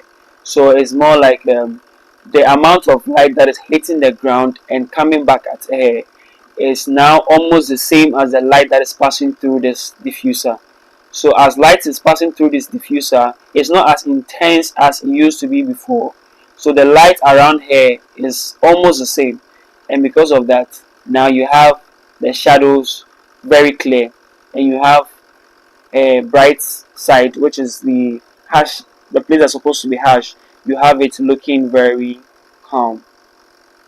So that is how the diffuser works. The amount of light that is bouncing around you is now the same as the one passing through the diffuser. But if you use a black, if this person had used a black cloth or what's it called? There's a name for. mm, I've forgotten the name. There's a black version of this actually, where it used to cut light. If that person had used a black cloth or a black oh, the name comes, it's not coming, but no problem. I'll get it for you guys. One thing you'll see is that now the forehead now begins to look darker, and here would have possibly looked more brighter because the light that is hitting the floor and back to her will now be more intense than the one that is supposed to hit her directly. So she'll now have a dark look, or she'll now begin to look darker. So that is what you'd want to practice if you're shooting outdoor. Diffuse sunlight is one thing you need, or shooting using the golden hour. So yes, that is one thing you would want to know about key lights. Now we want to talk about fill light. Fill light basically is whatever damage the key light does, the fill light comes in and clean that shadow. So for example, um, okay, I want to see, yeah, this one here. I think I may have that setup in there. Okay, no problem. I'll get it for you guys. But let me use this as an example. So this here has different light technique basically. This one here, you can see that the key light is hitting here. Now this one here is classified as a cinematic look over this. But however, you can still apply this principle when you are trying to do more of clean look. Yeah, you can do it when you're doing more clean look. But this one is more appreciative because it gives a three-dimensional look where the shadows are separated, are defined. Yes, that's the word. The shadows are defined and the highlights are defined. However, it now moves into another background where it's much darker. So the subject is well projecting out. But because this one here, because they wanted to project the same feel, you see that they are using a, a backlight to separate the subject out of the background. If this light wasn't there, this and this would be almost the same. It would be blending in, and that is one thing that will not make the shot enjoyable, right? So, as much as it would have looked flat, the person tried as much to revive the shot. So that is what you have here. But many people will go for this cinematic look. That is what they use in movies, if you must know. They always make sure that they are lighting in a way that they are filming from the shadow side. That is, if possible, write it somewhere. Always film from the shadow side. Because if you are filming from the shadow side, you are going to get a three-dimensional feel you know when you're shooting. Your shots are going to look like you're using cinema principles. So I would encourage you to try that. So so the key light is here. What the fill light does is that as much as here was supposed to look dark, the fill light comes in and say that no, I will not allow you to give me shadow. So I will now make it look bright. Some cameras you don't need fill light because they have strong dynamic range. If you remember what we discussed about dynamic range, if the dynamic range is good enough in some cameras, immediately you pop small light here as a key light, the camera ISO alone will be able to calculate, properly for you to now get this place filled up. Or the AI in most cameras now will quickly boost your shot to make it look. I think what I also do is I would take a shot with my phone and post it in the group so that you all get to see what I'm talking about when it comes to the dynamic range. I'll be posting with the 16 Pro Max. When you post, tag the phone you are using. Don't be shy. We are all learning. Don't be shy. Take a selfie. Take a video of yourself. It has to be yourself because we want to know whom we are dealing with. Let me not say dealing with. We want to know whom we are connecting with. Yes, we want to know whom we are connecting with, and as such, I would want to encourage that everyone take a selfie, applying all these principles as much as you can remember them. Apply all that you can remember, apply them, and share it in the group so that we can experience. If possible, kindly do that now. I want my phone to start blowing. I beg you. So let's kindly do that.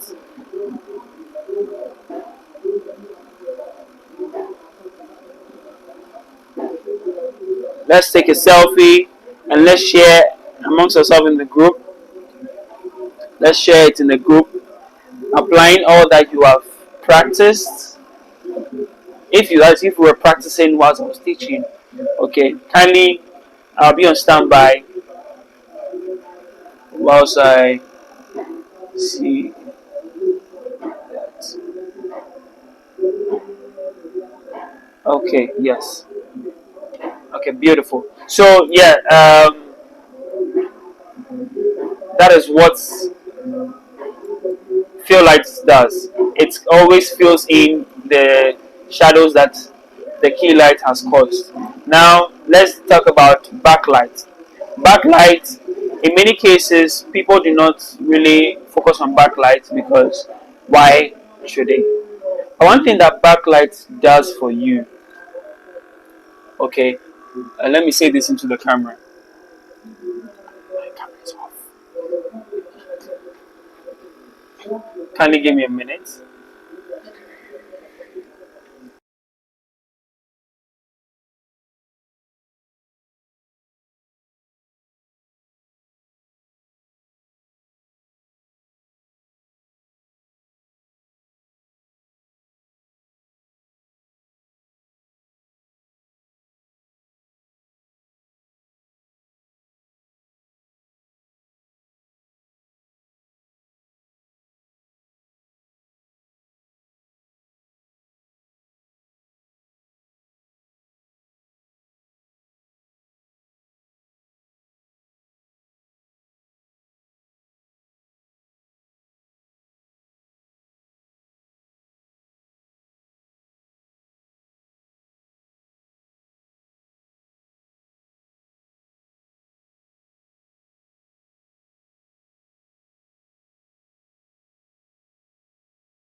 Kindly send in your selfie.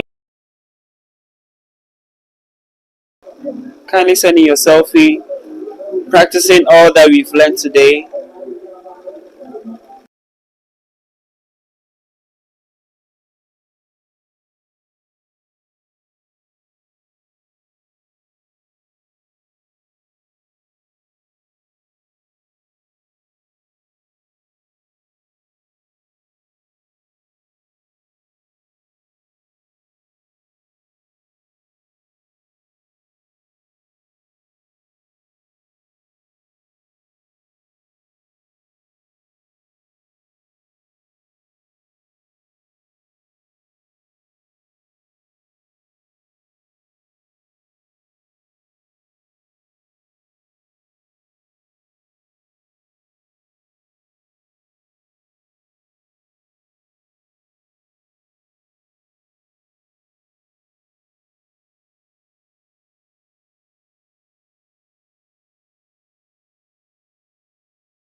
Okay. Yeah, kindly bear with me. I had a bit of technical challenge with my camera. It went off without permission, but it's resolved and it's back on now.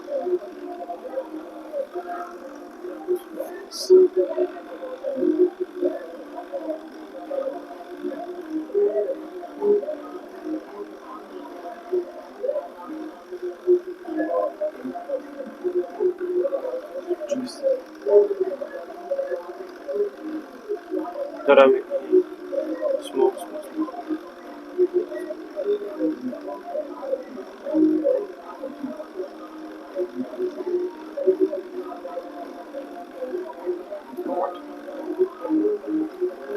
So yeah, my camera is back on. So I wanted to show you how the backlights basically works. So backlight is one thing people do not pay attention to because they don't find a need for it. But if I have come to love the principle of cinematography, one thing that I would always not do without is backlight. This light here, as much as it's small, it is doing a lot for me because if you check on my site, I don't know if you can see, if you check here, it is doing a lot for me, right? It's revealing me from my chair. If I turn it off, you see how boring it gets. Now this, my color here and my background seat now gets boring. I don't know if you can see what I'm talking about. And also it makes my background now gets a flat view, sorry. So backlight is one thing that I am very, very um, intentional about. Anytime I have to film a content, if I don't have backlighting, it's better I don't film that day because why should I? So if you can see the slight changes that's done. Ideally, if I had the opportunity to do more than that, if I had the opportunity to do more than that, or if I had a space to do more than that, I would even set up the backlight in such a way that it would go all around me. So one thing you'll see is that as much as is here is lit, there's a thin line that cuts me out of the chair. One thing you would notice that it would now be all around from my hair to my other side. And trust me, that is the most satisfying shot you can ever see. I don't know if you've ever seen the sun pass through your hair when you are looking at somebody and the person's facing you like that, and the sun is passing through that person's hair. You see how the hair glows. Yes, it does a lot. So if you've not tried that, henceforth I would want to encourage that you want to backlight almost every subject you are shooting, whether it's a product yourself. Yes, you want to try it because that is one thing that will work for you and will give your shots like the maximum appeal or feel. Yes, maximum feel. So you would want to practice that. So backlights is placed behind the subject. This this light adds a bit of feel over there, and also it separates you between the subject and the background. It helps all the edges of the subject is properly revealed, and it gives you a proper depth and it gives you a dimension in the shot. It contributes to that. So I think that will be just that for lights, and I'll quickly want to brush through the other areas, and that is framing, perspective. Everywhere, wherever, whatever you're shooting, if you understand perspective, one thing you want to consider knowing is framing. If you've seen your leading lines, you've seen whatever you need to shoot. One thing you want to know is at what point do you want to start your frame, and at what point do you want your frame to end. So when you're able to capture that in that, this is what you achieve. So before in early times, this is how they check their framing. They put their hands there to see how the shot will look actually before they take the the shots in terms of the video, because camera wasn't just expensive, the film also was expensive. So this is what they do they use as viewfinder when they were shooting back in the days. You can practice it when you're shooting. There's a local way of practicing it. You can use your hands. There are other tools that also help you. You can use your mobile phone to check your framing before you take a shot. Before you take a shot, just make sure that what you are seeing you like it before you take a shot. Don't point and shoot. You are not a sniper. If snipers aim. So who are you?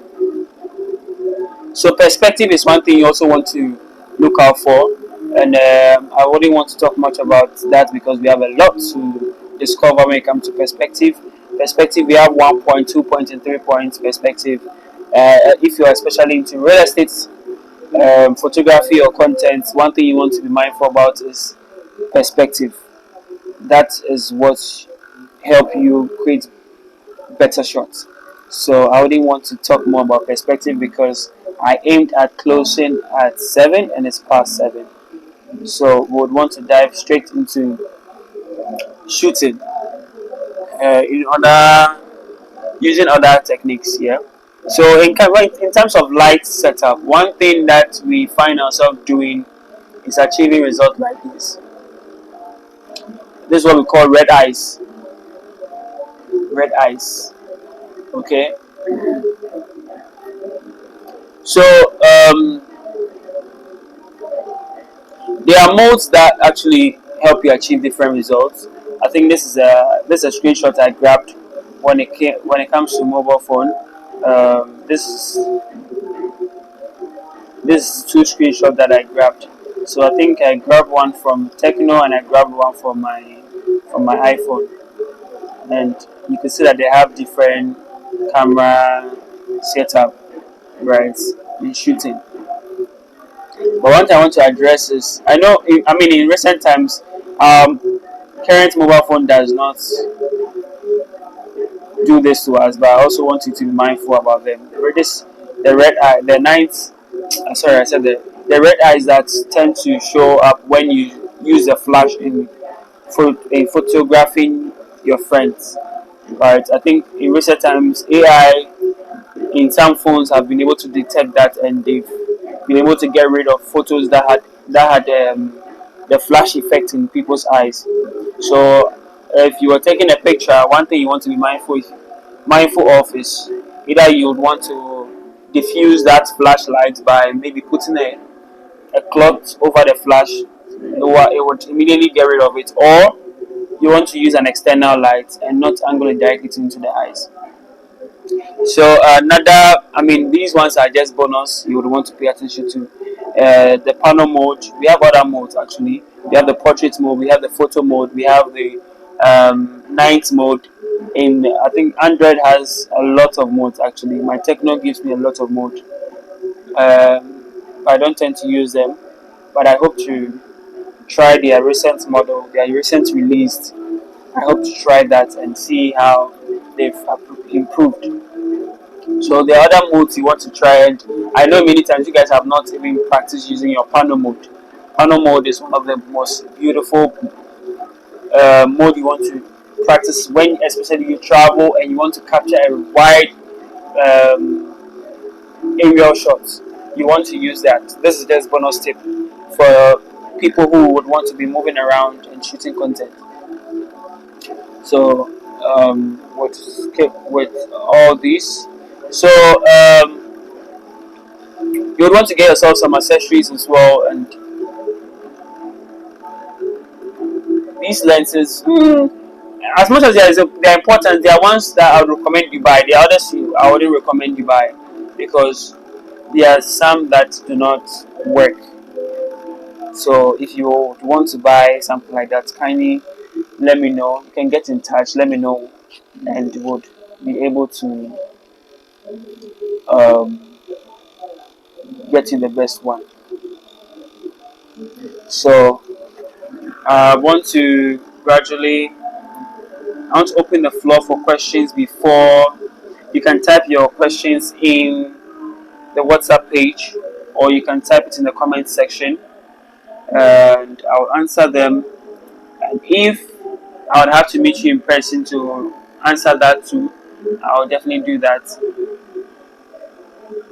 So currently, I would want to open the floor for questions so that we can get to know how far we've come with this. Yeah. So kindly bring in your questions now. You can bring in your questions, and I will do my very best to answer all of them.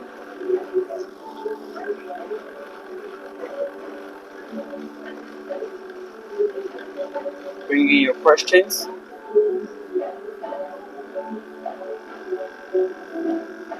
My chat box is open. Can you bring in your questions?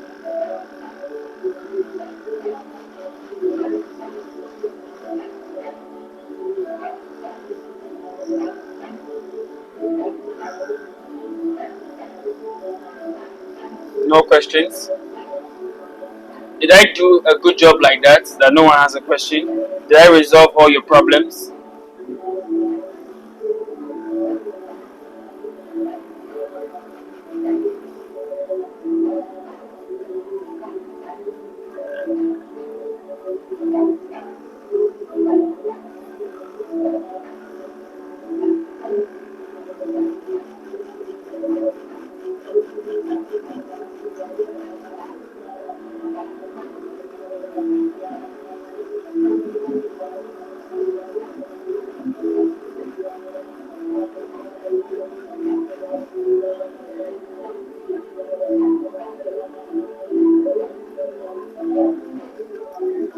How do I choose which music to invoke a particular mood? Oh, right.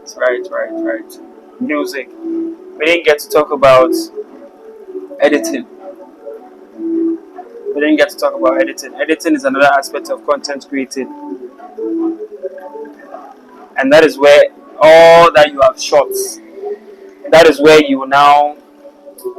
um, you now have to also get another set of skills.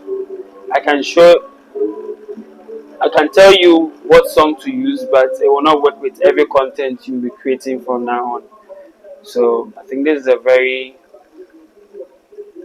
a broad conversation that I would, if possible, kindly send me a message and I'll address that with you. We'll set a day and a time, or when the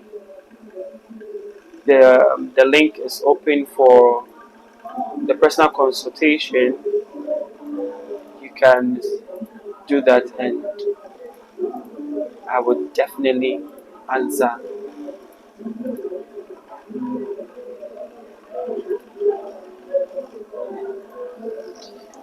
Bringing your questions. Okay. I'm seeing some questions on the group chat. First off, I couldn't join tonight due to work. Can I watch it? Is it available? Yes, it is available. Oh, okay. Wait, this person is not joined. Wow.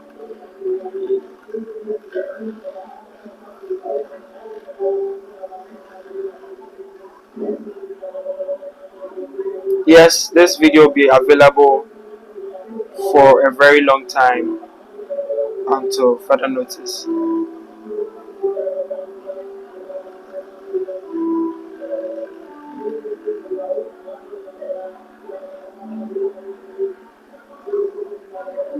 Okay, the next question is, so in terms of the song, kindly send me a message and we'll schedule a time to talk about it. And okay, so someone said, do you recommend either ring light or LED video lights for everyday content? Okay, when it comes to ring lights, when it comes to your choice or choosing lights, one thing I would want you to consider is, first of all, where are you shooting? Where you're shooting also should help you know what kind of light you should get, because sometimes where you're shooting, for example, I'm shooting a space where all the walls are white. So I know that the least amount of light that I put in this space will give me, I mean, a standard result. But if you're shooting a space where the room is kind of looking dark, that means you need a good amount of light. And one thing about video is that the more you have light, the more the shot looks good. The more the shot looks good. So that is one thing about videography. The more you have light, so let's say if you have a ring light and you would want to throw in some LED lights, yes, If you have about 10 lights and you want to use them all at once, if you want to use them all at once, it is also acceptable, because one thing you'd always find yourself using lights for is to create the best exposure. The more you have light, the more your shot looks good. So for ring lights, it is recommended, but also you would want to consider your environment. You want to consider what you are shooting. If you are shooting products, I would recommend you use. Okay, that is another tricky one.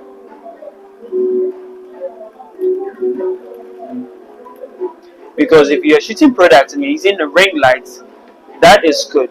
But if you're using LED lights, it depends if the LED light has a diffuser on it. If it doesn't have a diffuser,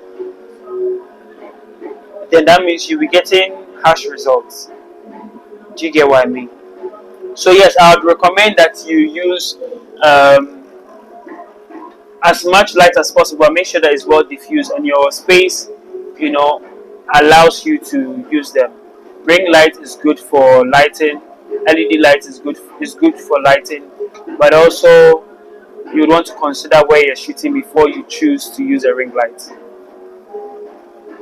Can you recommend ways to come up with creative ideas for personal content? Okay, this is a beautiful one.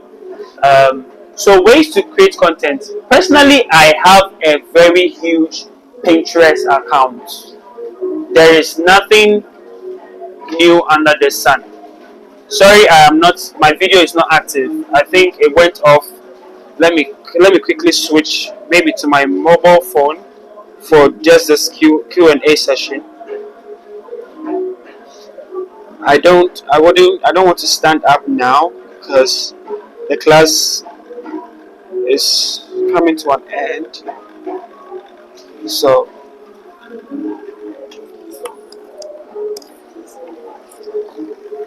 let me quickly switch job.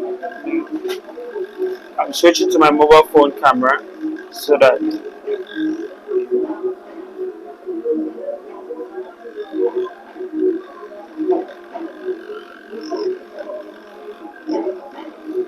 okay. Kindly give me a minute, let me do that quickly.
Okay, I am back. Thank you all for your patience. So, as I was saying, when it comes to shooting using, when it comes to what how you create your concepts or how you can come up with creative ideas for your personal content, one place that I mostly visit is Pinterest. Pinterest does a good job at it. Pinterest gives me room to draft my ideas. It gives me room to gather my thoughts as to how I want it to look. And one thing that Pinterest does is that it gives you other um, areas you want to consider. So I have a lot of Pinterest lists. There's nothing new under the sun. I don't think you'd want to kill yourself trying to um, be unique, because out of someone's idea you can put together two or three and you get ideas. So I can recommend to you Pinterest one. Also, ask questions. Ask questions as to how the person that achieved the results that you want to achieve.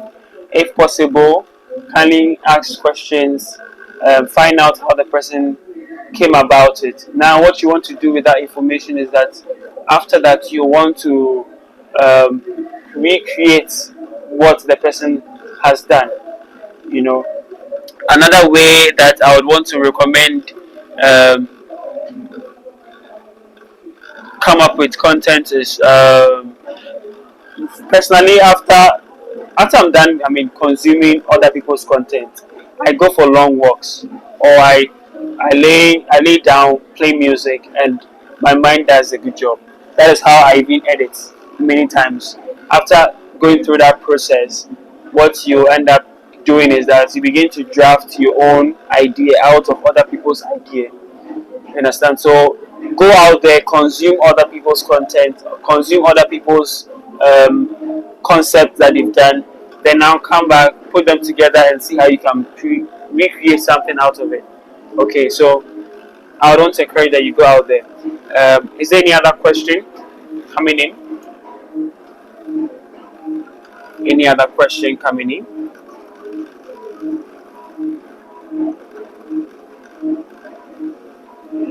Hello. So if let me know if that answers your question. Kindly let me know if you're not satisfied with that answer. We would have a practical way so that you know you get to understand what I'm talking about. But if that answers your question, kindly let me know in the comment section and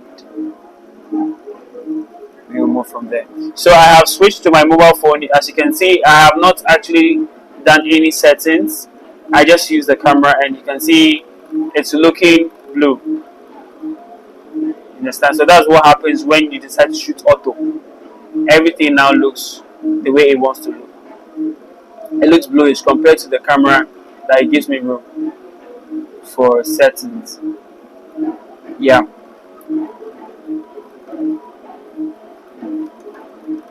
So any other question?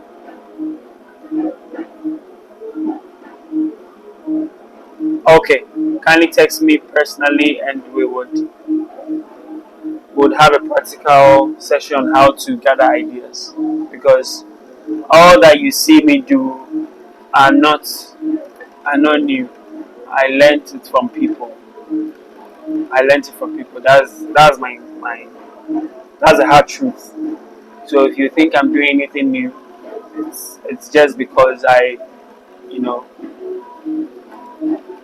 I recreate from what people have created. Okay.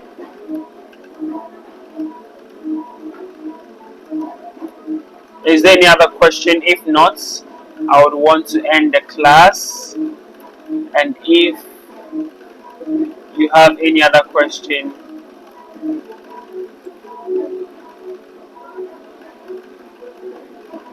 no other question. Okay. Okay. I would like to say a big thank you to everyone that actually took time to participate in this class. I believe that whatever I have shared with you um, was my hard work that I have practiced over the years, and I know that these, as they have helped me, I know that these steps they are going to help you too. But then also, as much as I believe I was able to cover every aspect of, you know, every aspect of our needs. But as time goes on, I'll be doing more of this. So I would encourage you to subscribe to this YouTube channel. I would encourage you to subscribe to the YouTube channel, and yes, we'll be doing more of this. So kindly click the bell so that you get more notification, so that in any time that we post something, you will quickly get the notification for you to participate. So,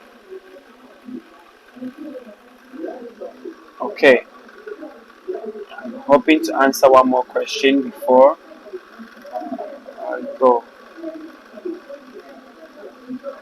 Okay, there's no more question. I believe I did a good job at helping you all understand what it means to be a content creator, from in understanding what goes on in the minds of your consumer, to also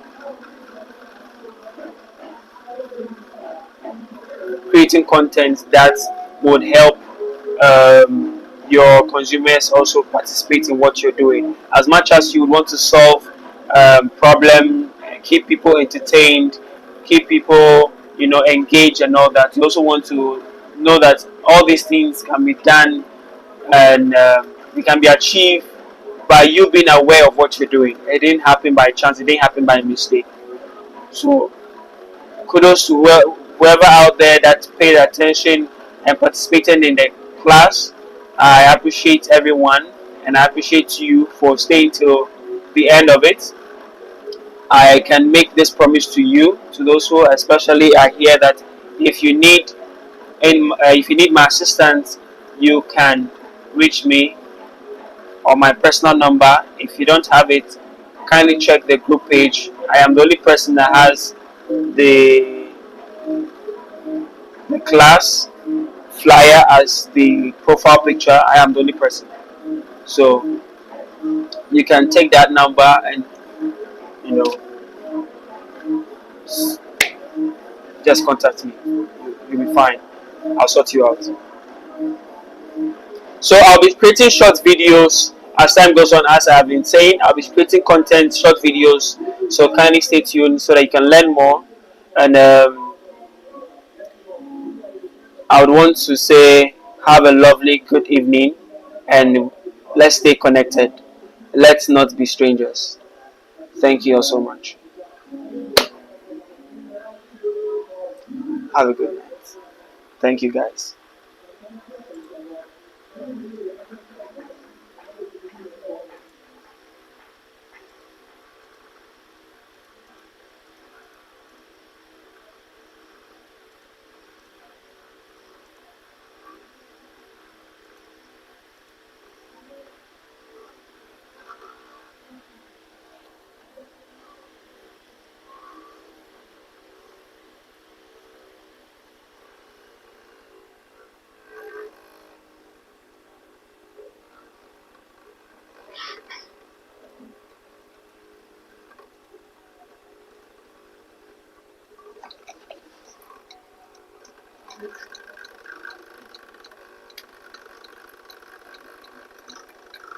You hear this phone?